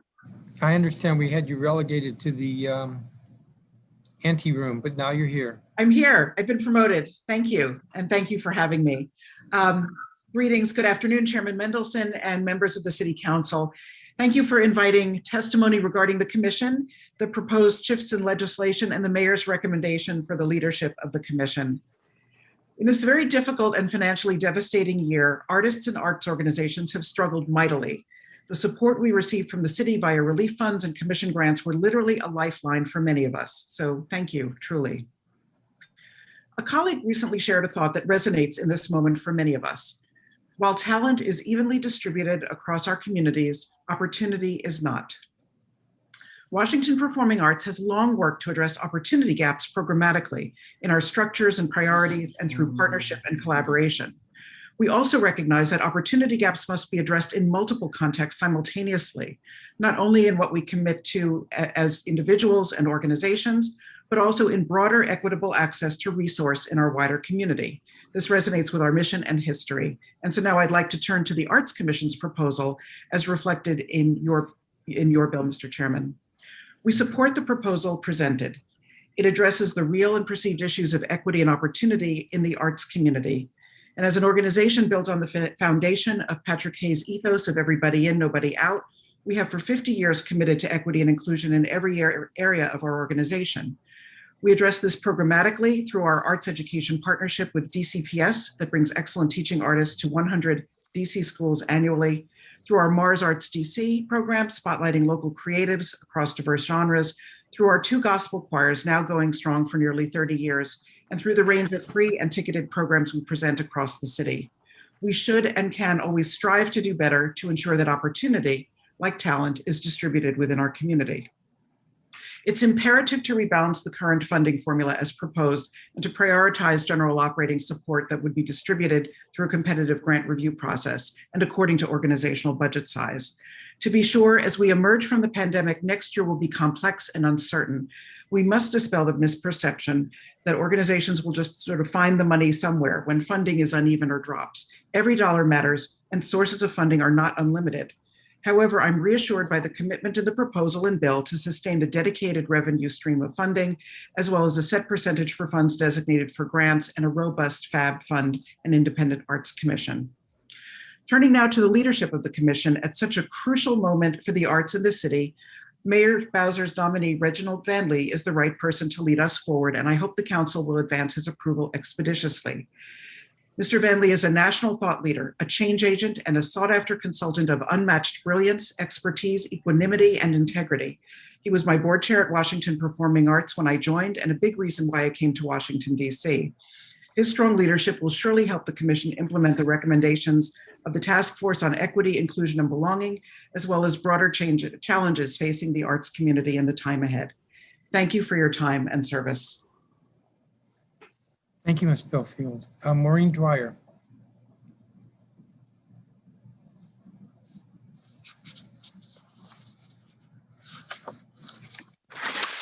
Excuse me, I was talking away and I was muted. Good afternoon, Chairman Mendelson and members of the council and the staff. Thank you for the opportunity to testify today and for your continuing support of arts education in Washington, D.C.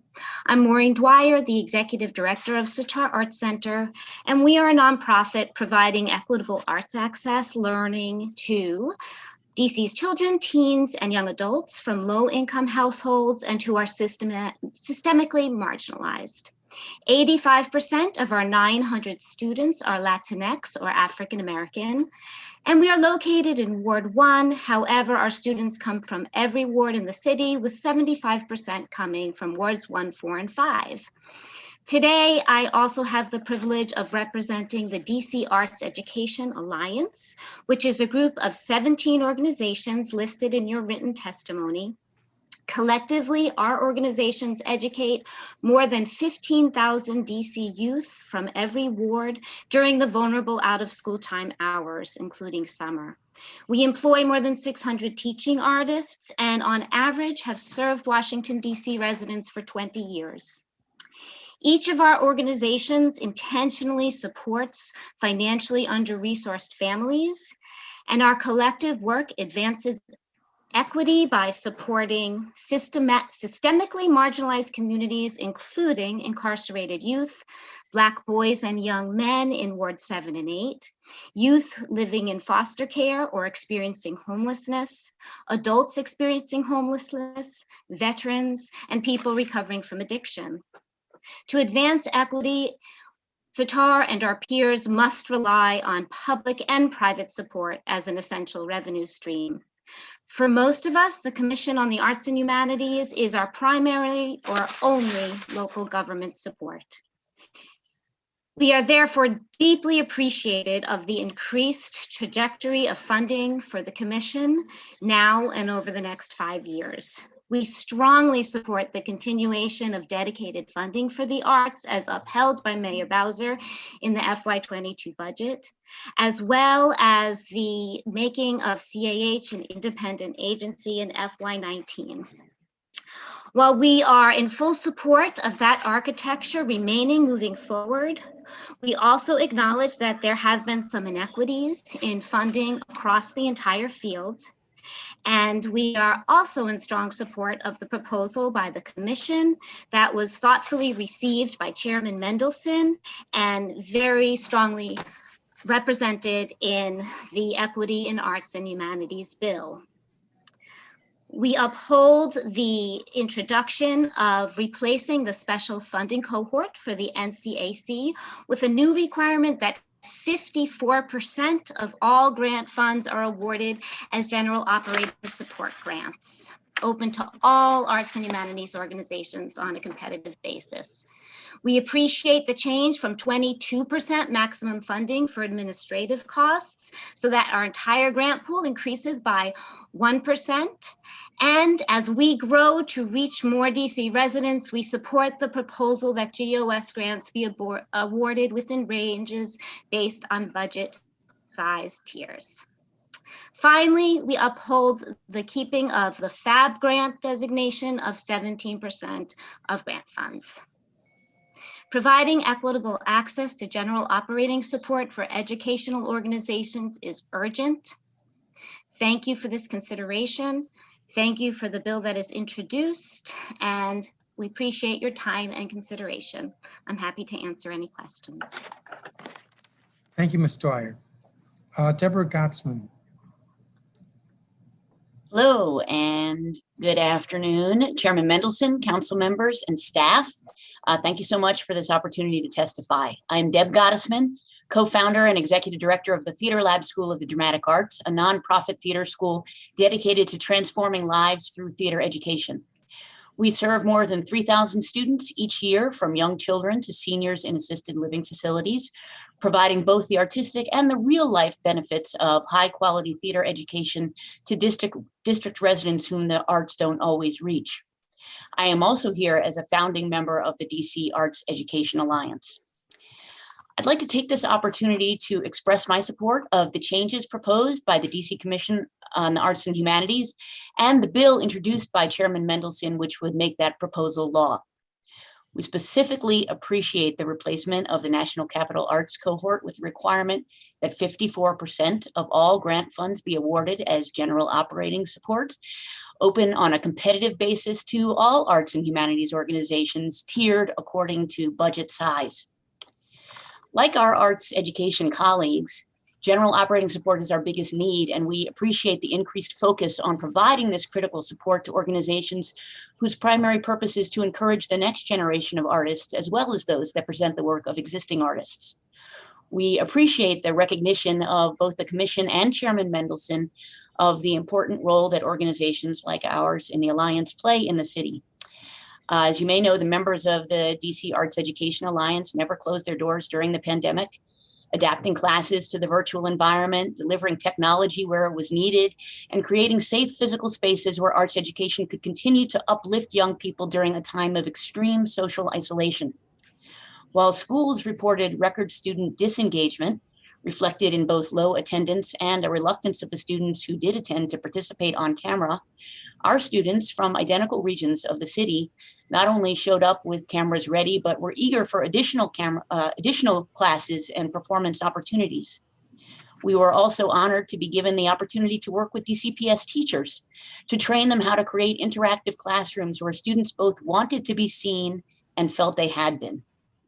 These outcomes are consistent across the members of the Alliance, and we look forward to continuing our work in the coming year to address learning loss and the social emotional needs that have arisen from the trauma of the pandemic.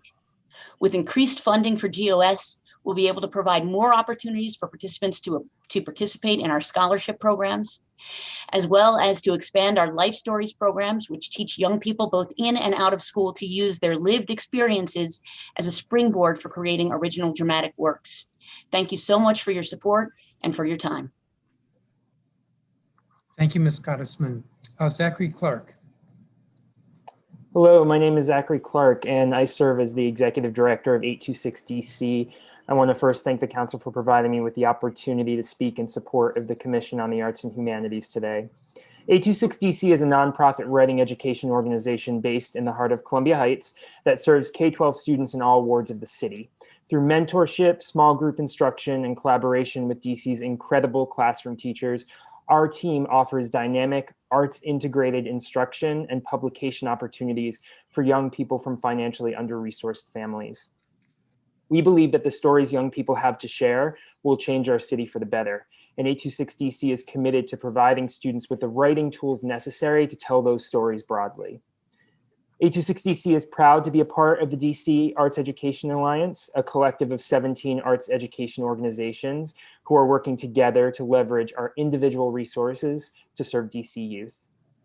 In order to support financially under-resourced families and in genuine pursuit of equity, 826DC and our peers rely on public and private support as an essential revenue stream. For most of us, the Commission on the Arts and Humanities is our primary or only local government support. It is difficult to overstate how integral the Commission has been to 826DC's own growth. Through its grant programs, in particular its general operating support funding, we have transitioned from a startup volunteer-based organization to where we are today, a $900,000 organization and citywide resource that supports DC's creative economy and provides critical educational support to more than 2,500 students each year, all at no cost to their families or teachers. We simply could not do the work we do without the support through the Commission. 826DC supports the changes proposed by the Commission and Chairman Mendelson's bill, which would make that proposal law, specifically replacing the special funding cohort for National Capital Arts with a new requirement that 54% of all grant funds be awarded as general operating support grants, open to all arts and humanities organizations on a competitive basis. With increased funding, 826DC will be able to advance our writing curriculum with a focus on accessibility for neurodiverse learners, ensuring that more students across our city have access to educational support that positions them for success in and beyond their classrooms. The Commission on the Arts and Humanities is an incredible asset to the well-being of our city, and we are proud of what we have been able to accomplish through our partnership with this agency. I thank you for your time today. Thank you. Christopher Morgan. Good afternoon, Chairman Mendelson and council members. My name is Christopher Morgan, he, his, him pronouns. I'm the Executive Artistic Director of Dance Place. Dance Place is a 40-year-old nationally prominent performing arts presenter and neighborhood community art center, proudly located in Ward 5 for the past 35 years. The multifaceted nature of our programs, dance presentations, youth and adult dance classes, after-school enrichment programs for DC youth, and free community programming have established us as the hub for dance in our nation's capital, also as a leader in the national field of dance. Throughout the COVID-19, social injustice, and economic pandemics of the past 15 months, Dance Place has kept our community members connected and expressing themselves by offering a robust array of free or pay-what-you-can virtual performances, discussions, classes, and safely distant outdoor site-specific performances. Throughout this, we've maintained our entire staff on full salary with no layoffs or furloughs, paid all affected artists and all of our teachers. Our stability in these challenging times is due in large part to funding from the DC Council on the Arts and Humanities. Our stability has kept artists, teachers, and arts administrators in our city meaningfully employed and creating. This stability is why Dance Place greatly supports the existing district law that provides a dedicated revenue stream for the arts, a robust facilities and buildings fund, and the independence of the Arts Commission. Dance Place's vision is that no matter who you are, you can come here to Dance Place and see yourself reflected in the studio and on stage. That is the foundation of our justice, equity, diversity, access, and inclusion work. We uphold these values.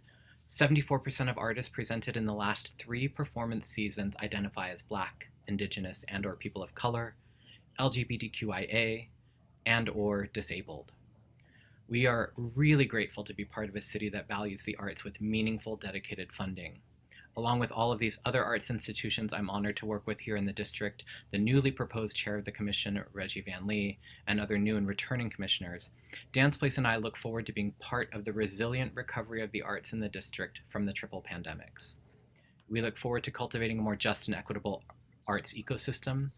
We support DCCAH's proposal to replace the National Capital Arts Cohort, of which Dance Place is a member, with a new, larger set-aside budget for competitive general operating support grants open to all organizations and awarded according to organizational budget size. Thank you all for investing in our creative community. Thank you, Mr. Morgan. Rebecca Medrano. Thank you, Chairman Mendelson. My name is Rebecca Medrano. I'm co-founder and executive director of Gala Hispanic Theater. I want to start by thanking Mayor Bowser, Chairman Mendelson, and the City Council for their continued commitment to dedicated funding for the arts, which has ensured more funding for all arts organizations as well as individual artists. Gala Theater has a 45-year track record of artistic excellence and service to the community, and today stands as a center for Latino arts and culture, attracting over 20,000 patrons annually pre-COVID. Since Gala built out its permanent facility in the mixed-use Tivoli Square building, the theater has helped revitalize Columbia Heights, brought diverse sectors of the community together to share artistic excellence, my phone went off, across economic, social, and cultural barriers, educated thousands of youth in the arts, provided jobs to hundreds of underemployed Latinx artists and technicians, and drawn national and international visitors to the city, generating tax revenues for DC. We've hosted numerous events and programs for groups without performance space and forged dynamic partnerships with arts groups throughout the city. We are very grateful to the DC Commission on the Arts and Humanities for its past support and valuable partnership, particularly during the pandemic when we were shuttered. CAH funds enabled us to retain all of our staff, pay our artists full contracts, and make necessary improvements to our physical plant with the hopes of reopening. As you know, the Latinx, immigrant, and Black communities were the hardest hit by COVID. With CAH funds, we were able to continue to engage BIPOC youth and their families by providing free online programming as well as small in-person safe classes for those students with little access to internet or laptops, and those students who really were suffering from isolation, suffering mentally and emotionally. We also were able to pay stipends to students who lost their part-time jobs that helped support their single parents. With our children's productions and student matinees, which were canceled, they normally served 9,000 students from every ward. We were able to reach 47,000 children and families through online Spanish language programming. With little culturally relevant Spanish programming available online, Gala has filled that void. Throughout the pandemic, we also brought diverse residents in our community together in a storytelling project, what was conducted in underutilized outdoor spaces like parks and alleys. Equity, diversity, and inclusion are not just buzzwords at Gala, they are fundamentally embedded in our founding and mission. Over the years, we've commissioned numerous BIPOC artists to create works that address issues of social justice. Most recently, we have commissioned something called the United States of Amnesia, from the Fugitive Slave Act to Zero Tolerance, exposing the history of US legislation that has deprived people of color of their inalienable rights. We have also commissioned a bilingual children's play about Sylvia Mendez, the nine-year-old Puerto Rican Mexican activist who played a critical role in the 1946 landmark case desegregating California schools. Too few have heard her story or seen it portrayed by artists who look like her. At Gala, we're not just about art, it's about community and connecting. For many of our youth, Gala is a second home, a place they feel safe in, a place they can celebrate their heritage and their language.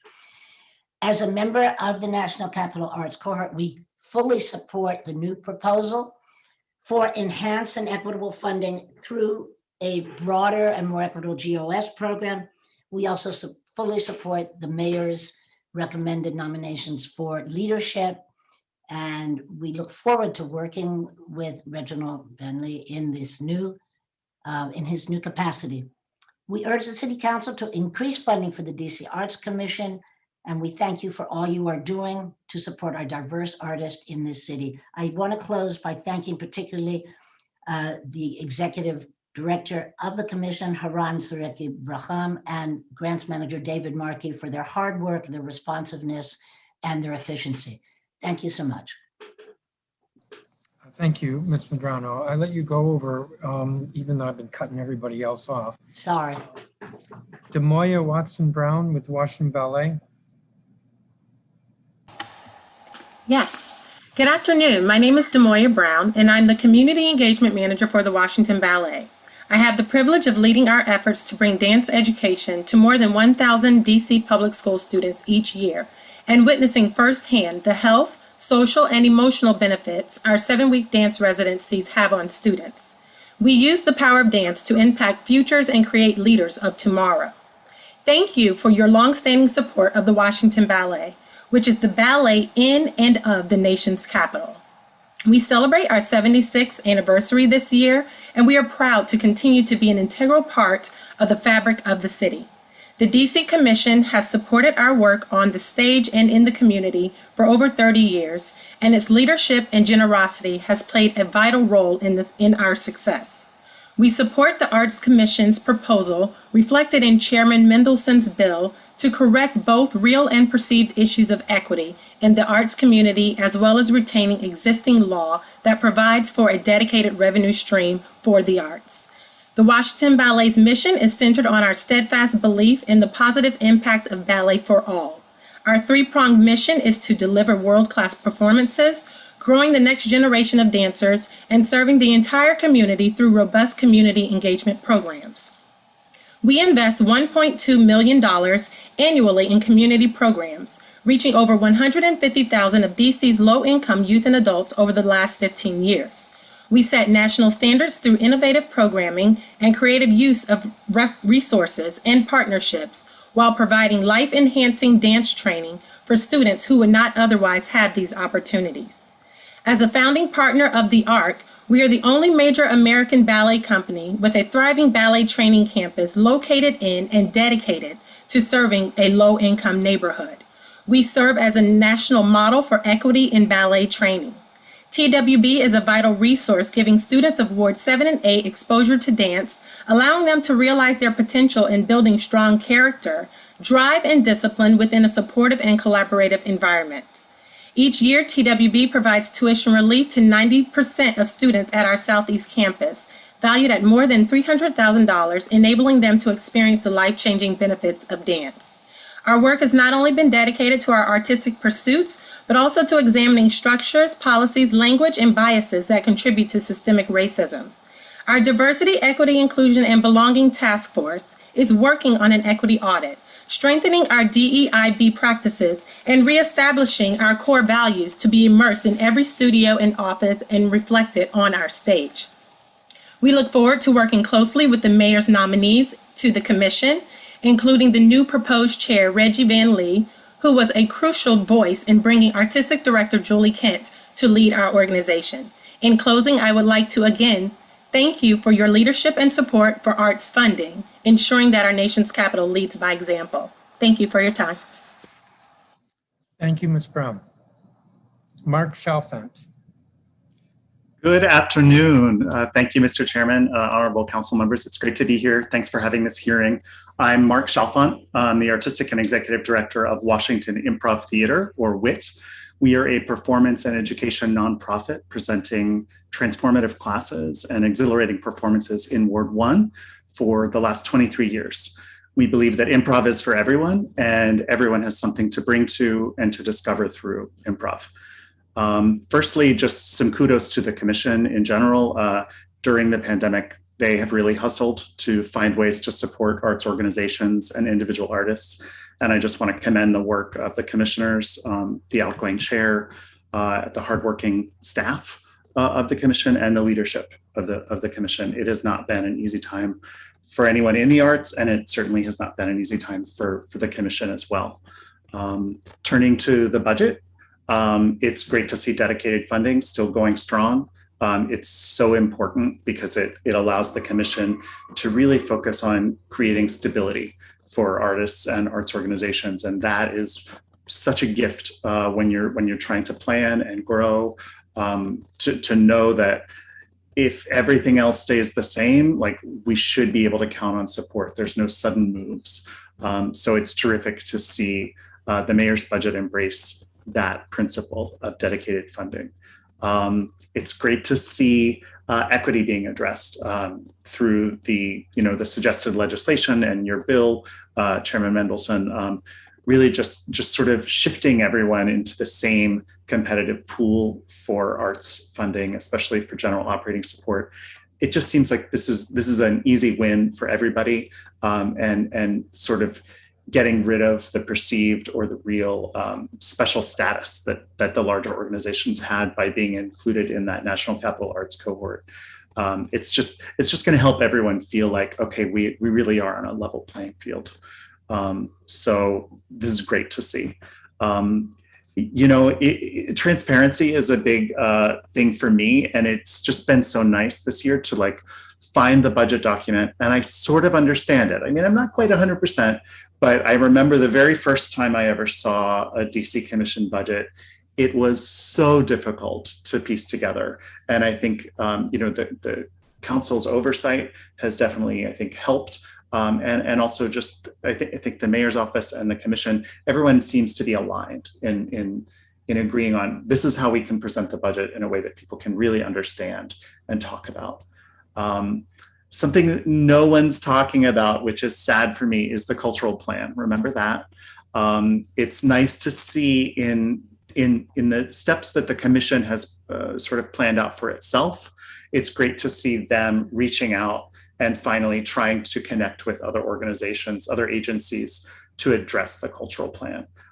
So we fully support that, especially anything relating to space and real estate that can happen in the city, because it's a crazy world right now, trying to make sure you have a place to make art in the district. I see I'm over time, so I'll leave you with my written statement. Thank you so much. Thank you, Mr. Chalfant. Mary Brown.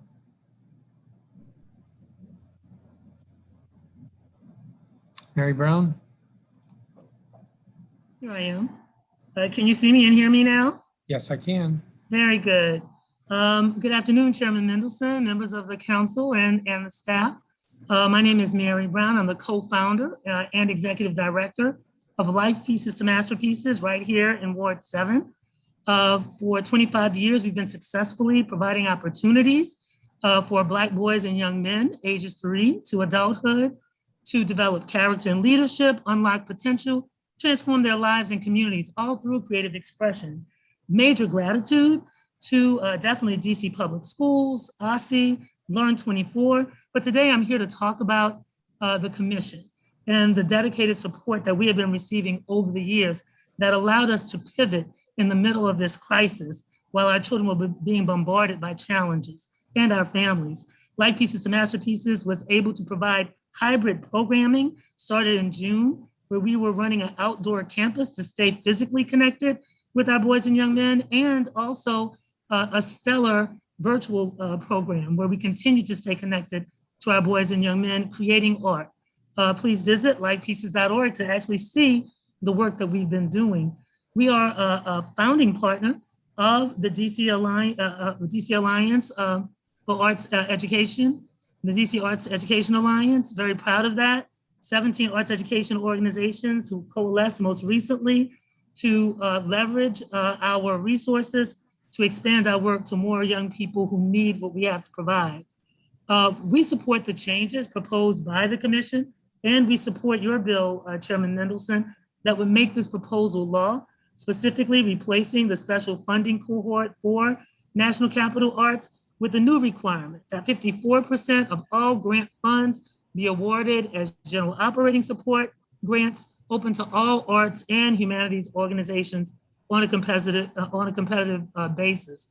A major gratitude to our mayor, who has made arts a priority, understanding that art changes lives, art can heal a community. Life Pieces to Masterpieces is living proof of that. This is why for all these years, Life Pieces has been changing how our Black boys and young men have been seeing themselves, changing how the world sees Black boys and young men, and our amazing boys and young men are changing the world's understanding of our shared humanity. And that's a conversation we were having far before the term justice, education, diversity, equity, inclusion. This is who we have been, it's our essence. And so with that, I thank you, Chairman Mendelson. I thank our mayor, I thank the DC Commission, and we look forward to moving through this thing together for the highest good of our children and families who have been most adversely affected by this pandemic and racial injustice. Thank you. Thank you, Ms. Brown. Thank you, sir. Christy Walzer. Good morning, Chairman Mendelson and members of the Committee of the Whole. Thank you for the opportunity to testify today. My name is Christy Walzer, and I'm the Executive Director of Project CREATE and a member of the DC Arts Education Alliance. I'm here to provide support for robust funding for the DC Commission on the Arts and Humanities. Project CREATE provides opportunities for creative youth development through accessible, multidisciplinary arts education to empower young people and amplify their voices. We collaborate with children, youth, and families in an inclusive and supportive community where art is healing and transformative.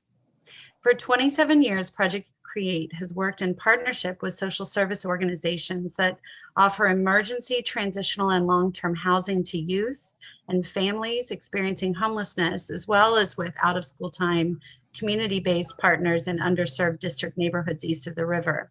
In 2015, Project CREATE opened a multidisciplinary art studio in Anacostia for children, youth, and families in Ward 8 and beyond. And in 2019, thanks in large part to a facilities and buildings grant from the Commission, we purchased our building at 2208 MLK Avenue in Anacostia and expanded our programming. All of our year-round out-of-school time programs are 100% free to our participants, who number about 1,000 total per year through classes, family workshops, arts enrichment field trips, and community art projects and events. Our work is accomplished with 4 full-time arts administrators, supported by a large team of experienced local teaching artists, art therapists, interns, and volunteers. As with everyone, the COVID-19 pandemic was a true test for our organization, And we're very grateful for continued support from the Commission during this time to help us survive and thrive. We're also grateful for the Council's commitment to increased funding for the Commission over the next 5 years, and we strongly support the continuation of dedicated funding for the arts as upheld in the Mayor's proposed FY22 budget. We similarly support changes to DC law passed in FY19, such as making the Commission an independent agency and ensuring a transparent maximum percentage of the budget dedicated to grants. We support the changes proposed by the Commission and Chairman Mendelson's bill, which would make that proposal law, specifically replacing a funding cohort with a new requirement that 54% of all grant funds be awarded as general operating support grants, open to all arts and humanities organizations on a competitive basis. We believe that the general operating support is the primary funding need for arts education organizations like Project Create. And finally, we're grateful for ongoing support for the Commission's Facilities and Buildings Grant Program, having been a beneficiary of this grant in FY19. And we recommend that it remain a very high priority for the Commission. Thank you very much for your time and attention today. Thank you, Ms. Walser, for your testimony. Thank you, each of you, for your testimony. You know, the last agency was UDC, and I admonished some folks for not giving me written statements, and it turned out that they were sitting in a different pile in front of me. But I've looked carefully this time, and I don't have statements from Ms. Hines of Arena Stage, or Ms. Billfield, Washington Performing Arts, or Ms. Dwyer from Sitar Arts, Ms. Gottesman, Mr. Clark, Mr. Chalfant, and Ms. Brown. If you sent them, maybe you should resend them, but I would like to have those statements. They're helpful. I appreciate the testimony with regard to the commission. As you know, it was the council that moved to have the commission be independent and to create an independent funding stream. I can't remember if it was last year or the year before that we had to revisit this with the budget, but the mayor's proposed budget maintains the funding stream, as a number of you noted. I don't think that's an issue with the budget this year, meaning I don't think anybody in the council is going to change that. I'd be shocked. And I want to note that the budget is going up. I mean, it depends upon what the revenues are, because it's tied to the sales tax, but the revenues are expected to go up from 31 million last year to 38 million next year. And I think that's pretty remarkable, given that it was only a few years ago that I think it was somewhere around 16 or 20 million dollars. And that means we can argue over some percentages, but the reality is that for every category, whether we're talking about facilities or general operating support, there's more money than there was a few years ago. I really, besides requesting copies of statements from those whom I mentioned, I think the only question I have here is for Ms. Graff with the Humanities DC, and that is we tried to put in the bill that I introduced earlier this week, language that ensures that Humanities DC doesn't have to wait as long as it's been waiting to get its share of the money. Are you sure that we have that language right? Well, I'm not a lawyer, but it looked right to me as a layperson. And I can't tell you how thankful we are for that and the other provisions that you put in the bill. I'm more than happy to have it checked out. But. Please do, because the goal here is to really just make it a pass-through and not the kind of difficulty that Humanities DC has been struggling with, I think, this year and last year. Yeah. So I will, and we are grateful. Thank you. Thank you. Councilmember Henderson, do you have any questions? I don't have any questions for this panel, but I want to thank everyone for taking the time to testify. Yes, thank you all. So you all are excused, and I'm going to call Kay Kendall, Chairperson of the Commission on Arts and Humanities, and Haran Sareki Baran, who's the Executive Director of the Commission on Arts and Humanities.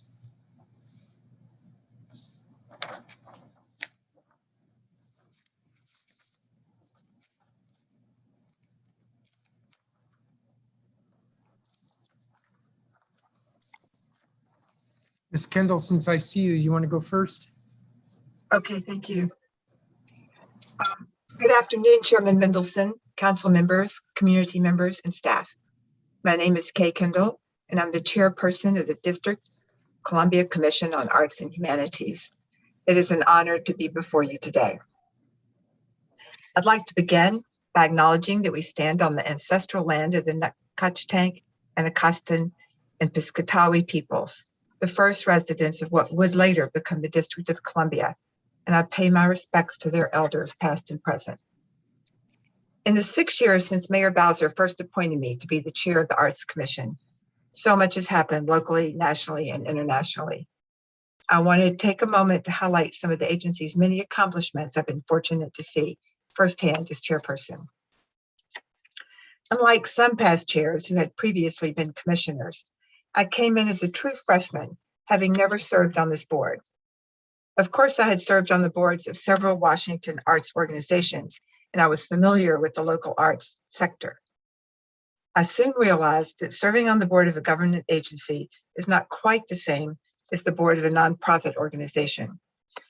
I consider myself extremely fortunate that the agency had then, and still has now, such an exceptional professional staff who helped me learn how to navigate the district government.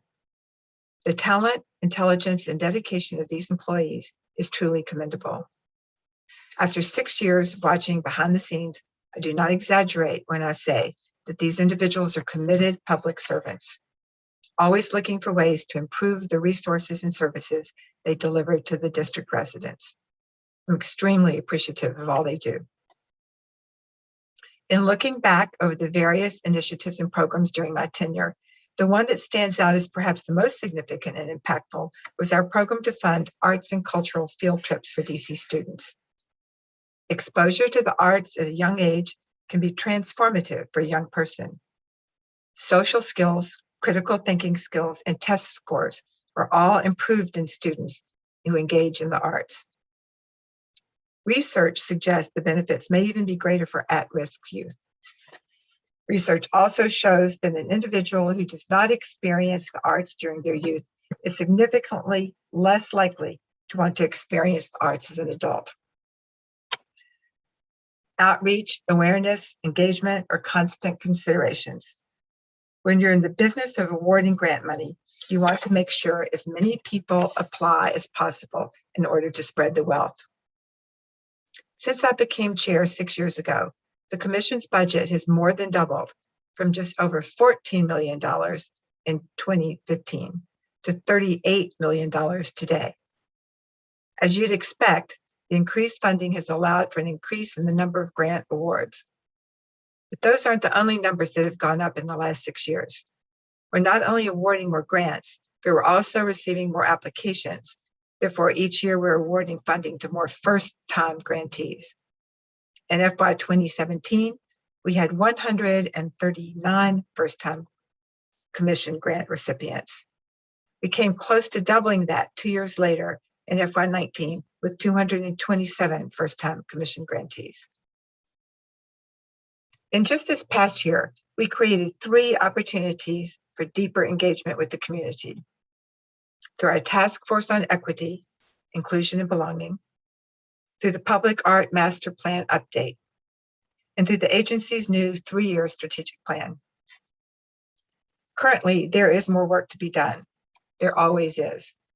The transition to an independent agency has not been without some challenges, such as questions regarding agency operations and governance. The State Arts Agency guidelines from the National Endowment for the Arts requires the agency to have an independent board, commission, or council that serves in an advisory capacity. That delineation is not obvious in our current statutes. Going forward, additional legislative clarity may be needed to more accurately define the roles and responsibilities of the State Arts Agency and its Independent Advisory Commission. In closing, Chairman Mendelson, I'm confident that we are moving forward in the right direction to becoming more accessible, equitable, and inclusive in our service to the district. We may not get there overnight, but we will get there. Thank you.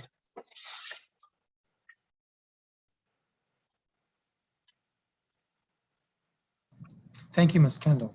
Ms. Starkey-Brown.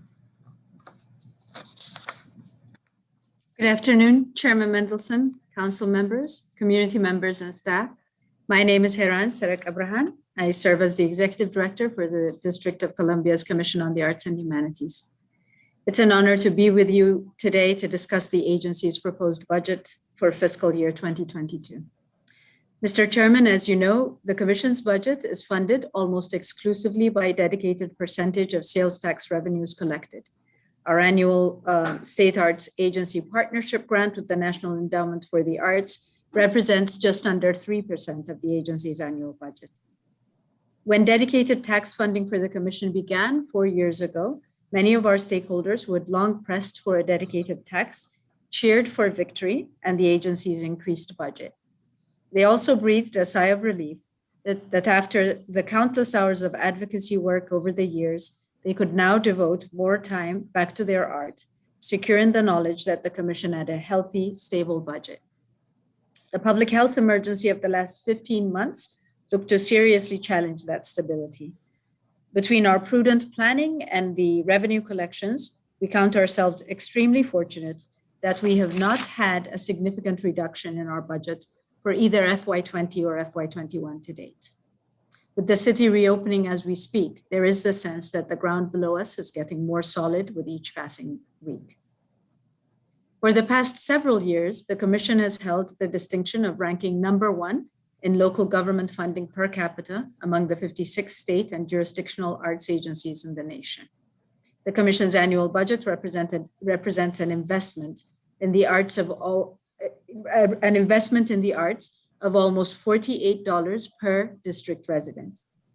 American Samoa ranks #2 on the list at just under $9 per capita, followed by Minnesota at just under $7 per capita in government funding for the State Arts Agency.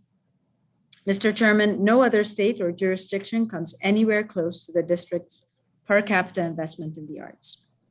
This is a testament to our government and our elected officials who believe that the arts are a vital component of society, worthy of serious investment. And I'm proud to be a part of such a government. 10 years ago, in FY 2012, the Commission awarded 153 grants with a combined total of $3.2 million. Now we award approximately 600 grants with a combined total of over $27 million.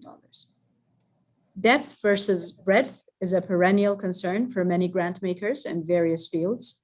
Is it better to distribute funds as small grants to a large number of recipients or to make larger grants to less recipients?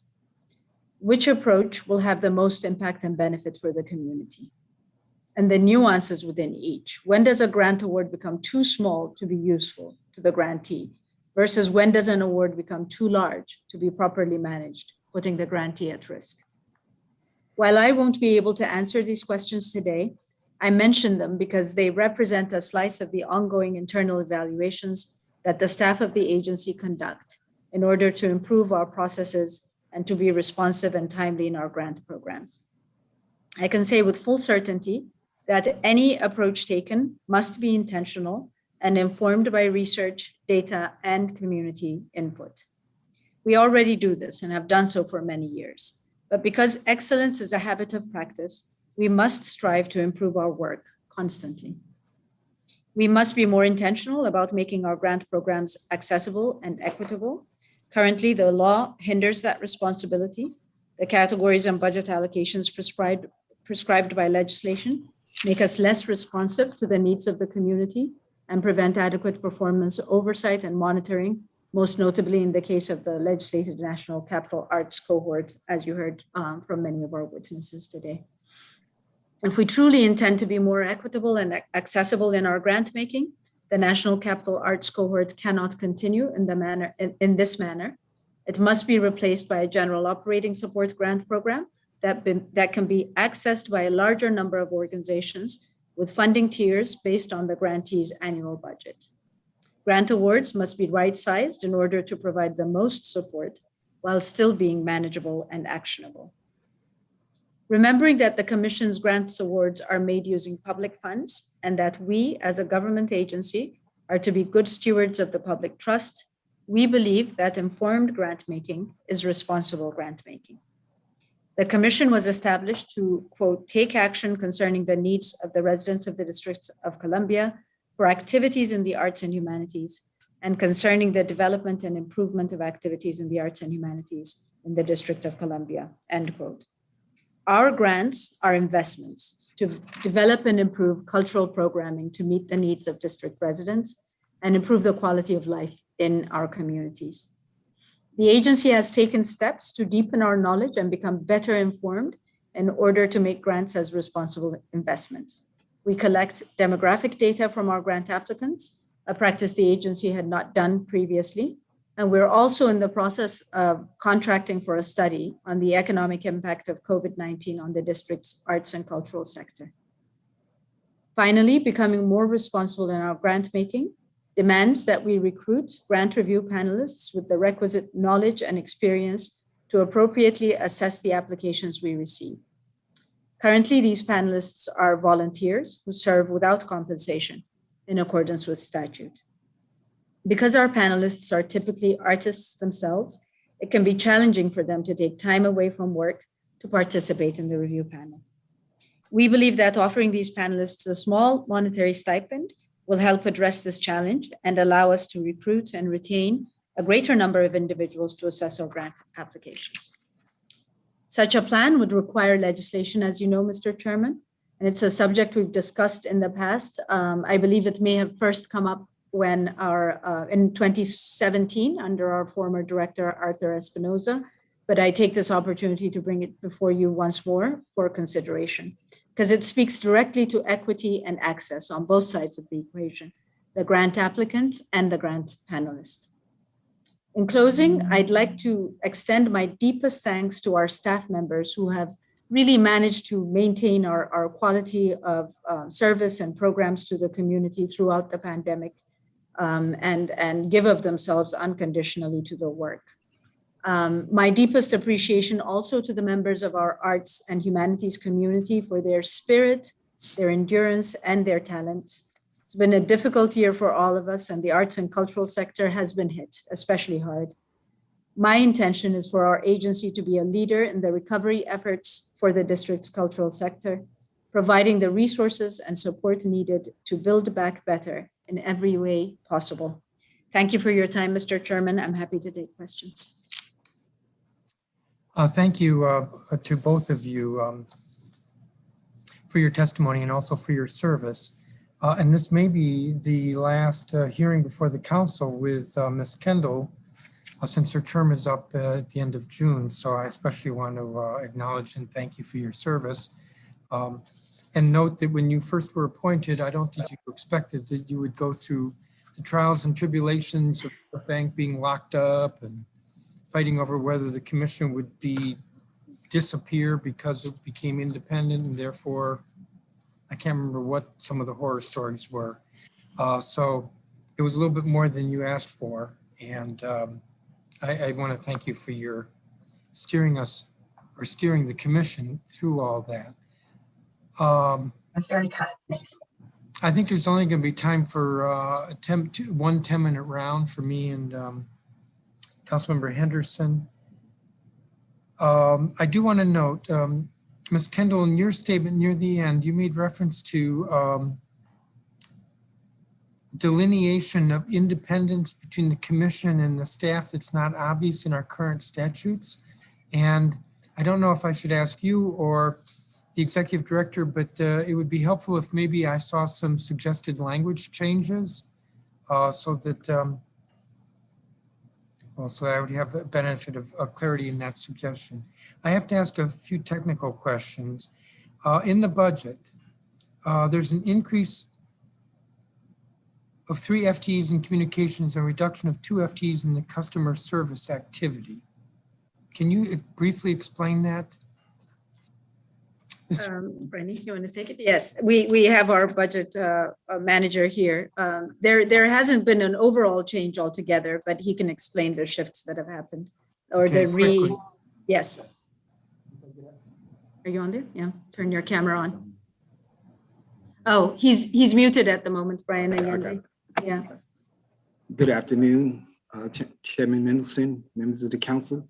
The answer to that question is we moved 2 FTEs from the from the customer service to communications department.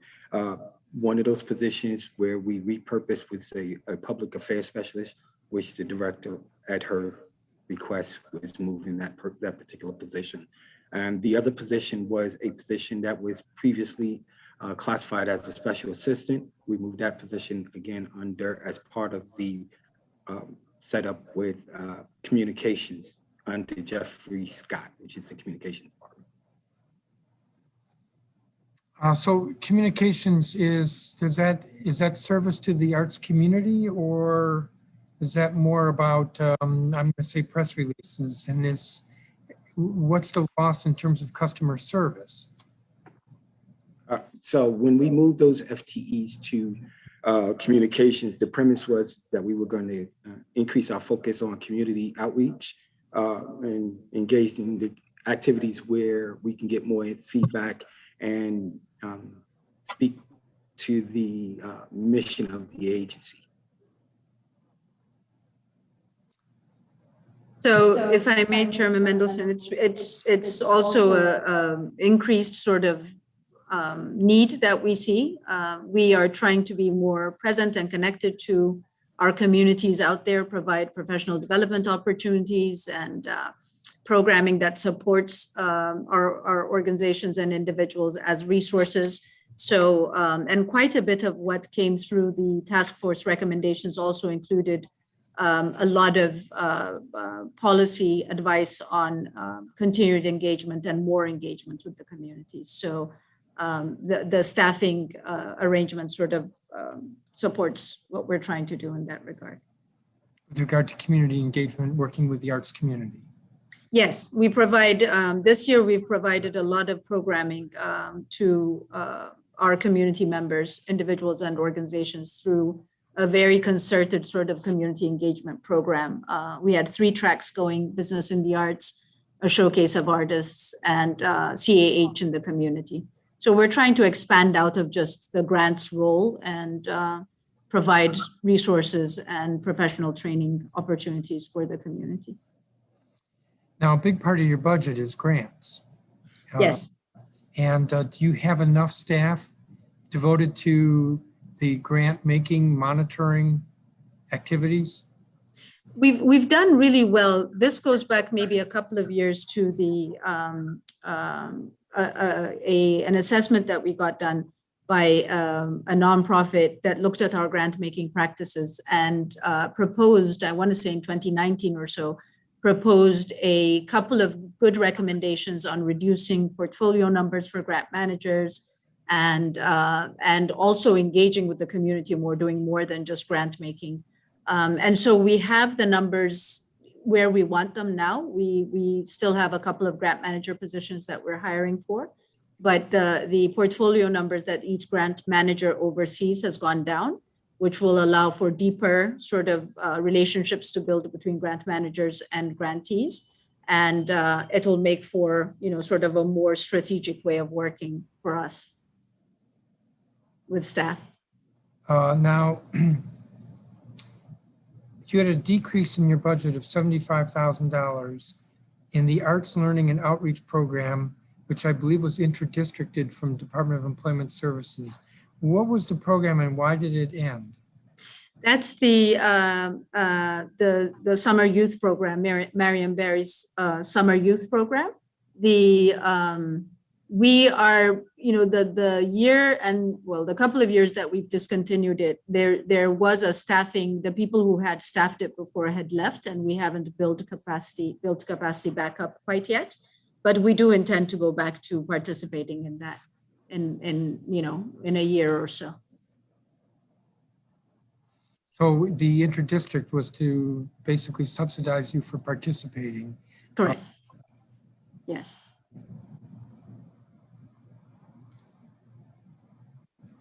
You are still receiving $84,000 in inter-district funds. What agencies are these coming from and what are they? That's the Murals DC program at DPW.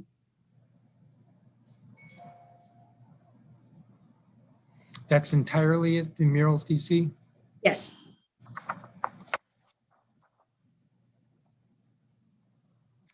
You have funds set aside for the Charles Hamilton Houston statue. Yes. I know that my office needs to do some work with the mayors Yes. to try to get this moving. Are there any problems at your end that I should know of? No problems right now. There is a conversation happening with I believe with the National Park Service about a location from the EOM side. And so that's going to take a while to process. We intend to hang on to the funds and keep them moving from year to year. So when all of that is cleared and the location is decided upon, we can move to getting a solicitation underway for an artist.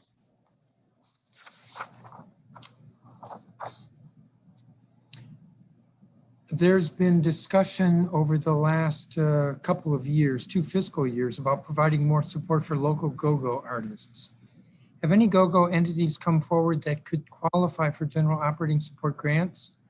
Or are there opportunities for go-go artists through the various other grant programs that represent 25% of the grant's funding? I don't know that any organization, go-go organization, has come through the GOS. I don't believe it has because we've closed our GOS grant programs.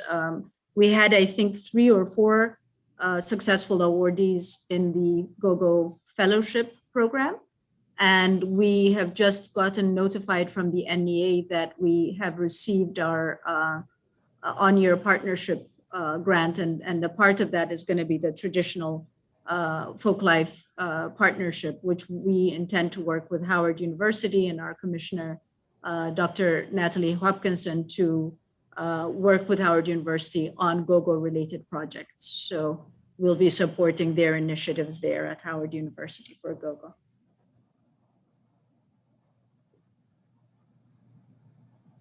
Well, have any applicants with regard to go-go been turned down in a grant request, whether it's general operating or fellowship or otherwise, who otherwise qualified?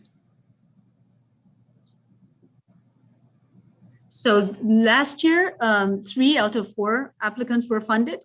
We closed our Arts and Humanities Fellowship program today.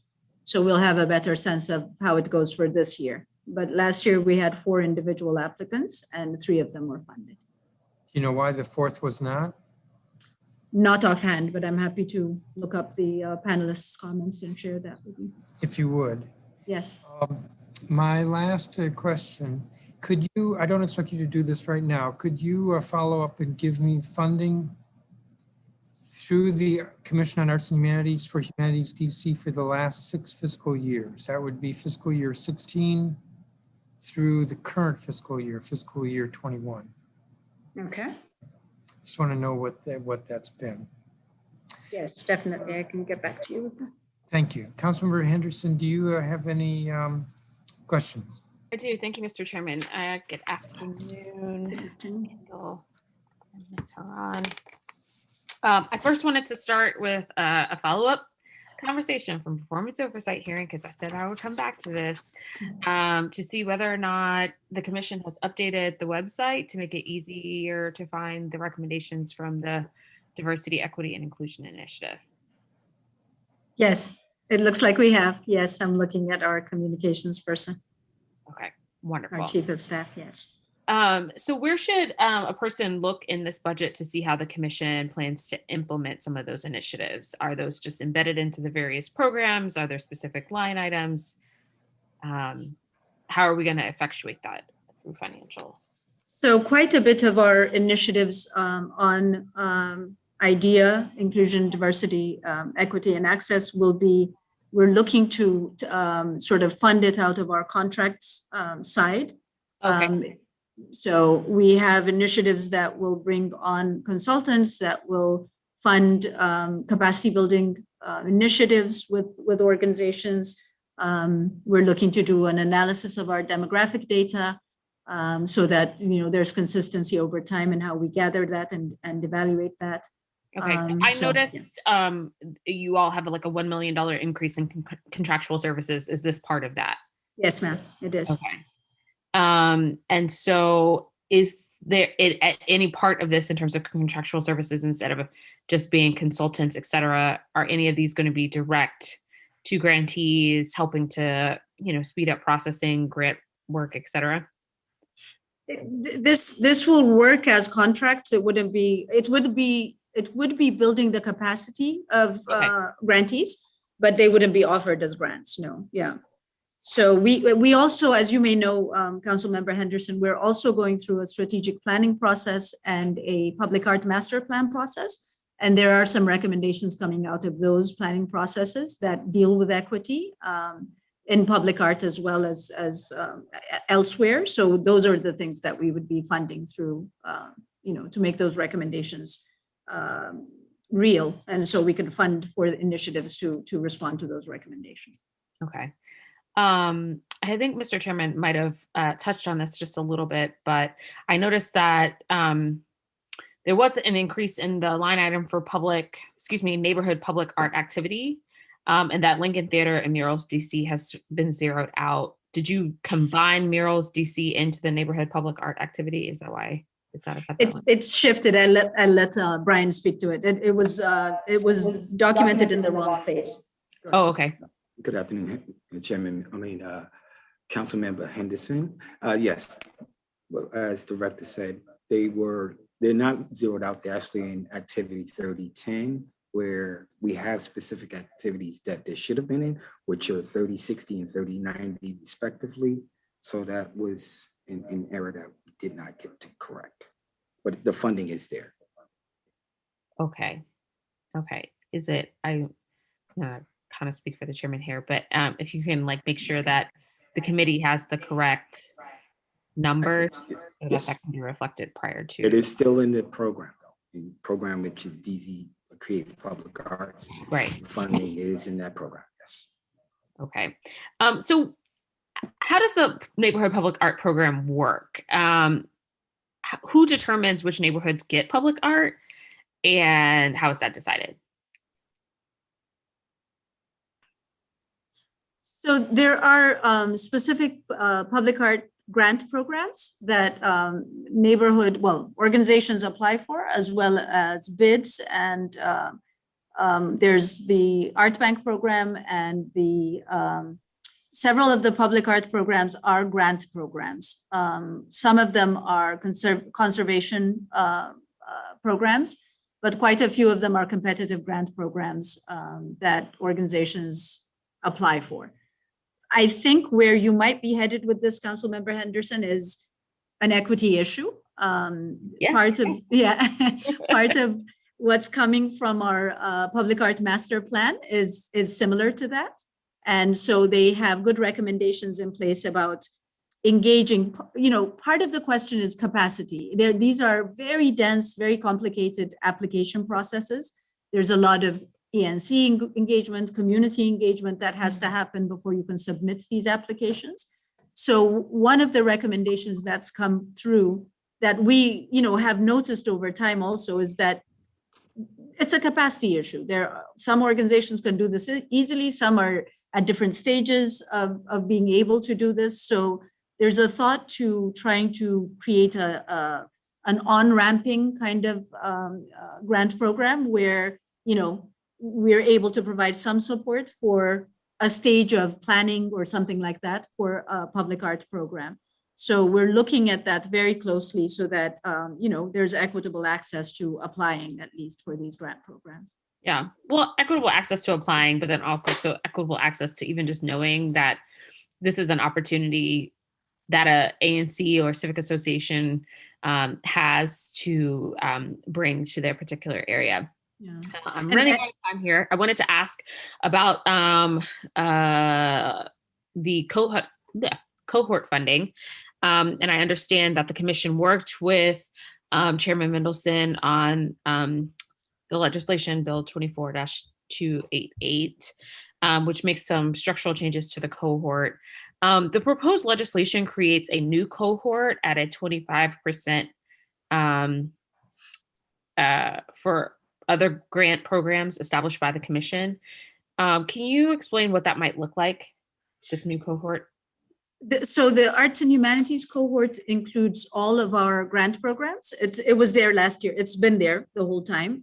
So that includes our arts and humanities fellowship program, our arts and humanities arts education program, our project-based grant programs, our general operating support. Well, now that's moving, but it used to include our general operating support program. It includes our East of the River program, our Liftoff and Upstart programs, normally sister cities. So a range of, and our public art program. So about 10 to 15 programs would be included under that cohort. Okay. And, you know, obviously there was conversation about the removal of the National Capital Arts cohort. Yes. Can you just elaborate a little bit in terms of why you all felt that this was the most equitable path forward and just sort of not tweaking it, but just shifting it?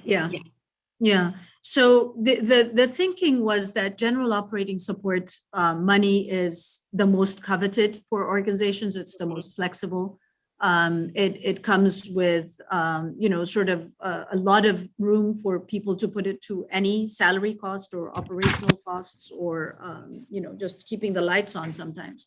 So our sense of it was that if we could create a breakdown that would serve many more organizations. And in this case, we have over 145 organizations hopefully benefiting from this arrangement that we're suggesting, that would be the sort of this, backbone support that organizations would need to plan and to stabilize in terms of their own operations and how they use the funds. It also signifies a level of trust, that we have with the community, that they will use these funds responsibly and will know where to apply these monies. And we're, it's also worth saying that we're very much in lockstep with what's happening jurisdictionally in Maryland and Virginia. A lot of grant-making entities are looking to increase their general operating support with the same understanding. For this new legislation and sort of the new funding formulas, if you will, did the commission speak or I guess have some type of outreach or engagement with existing grantees around their thoughts of how to improve the program? We did. We had many internal conversations with commissioners and thinking through various, sort of scenarios. And we did engage some of the stakeholders around, what would make sense. And so we did have to build that consensus from the ground up, even before we suggested it. Yeah. Okay. All right. I think those are all of the questions that I have today. Councilmember Henderson, one more thing I'd add, and this is because I think both you and we were at the event for 125th birthday for DCPL last night. I didn't see where you were in the room, but I heard your name being mentioned. Another really exciting thing that we have going is this MOU that we're finishing up with DCPL to bring arts to those public library spaces in terms of, sort of making them visible and do some programming around the arts in the various public library places, venues throughout town. So we're really excited if that takes off, that we'd be able to bring public art to the community through those infrastructures as well. Great, thank you. Thank you, Mr. Chairman. And look at that, it's 2:58. Just in time, thank you. Thank you. And I would note that this program with the libraries, which I'm just hearing about, that would come out of that 25%. It's actually going to be, for now, out of our contract side. We're going to see what their foundation can contribute and what we can put in to try and run some new exhibition ideas through and some programming through. So it wouldn't affect the grants at this point anyway. It wouldn't come out of the 25%, it would come out of your administrative costs? Yes, at this time, that's how we have it planned. Okay. Okay, I don't have any other questions for you. I think there were a couple of things you're going to get back to us with. Yes. My notes, but it was humanities funding for the last 6 fiscal years, if I remember correctly. Mm-hmm. And the GOGO panelist comments were. Yes. And bit of language, if you have some that you can suggest that would more clearly delineate the role of the commission as advisory. Yes. Um, We have other state arts agency language that we're happy to send forward. Yes. Okay. Thank you. Thank you, all of you. The earlier witnesses have all left this room, but I'll thank them again. Thank you, Councilmember Henderson. Thank you, Ms. Sarkis-Brown, and thank you, Ms. Kendall. Thank you, all the staff. I've run out of people to thank. So I'm hearing our next hearing, the Committee of the Whole's next hearing will be on Monday from noon to 3. Budgets for the council, the auditor, the statehood commission, and some minor agencies and the retirement board. And Tuesday will be government witnesses with regard to education. The time is 3:01 in the afternoon. This hearing is adjourned.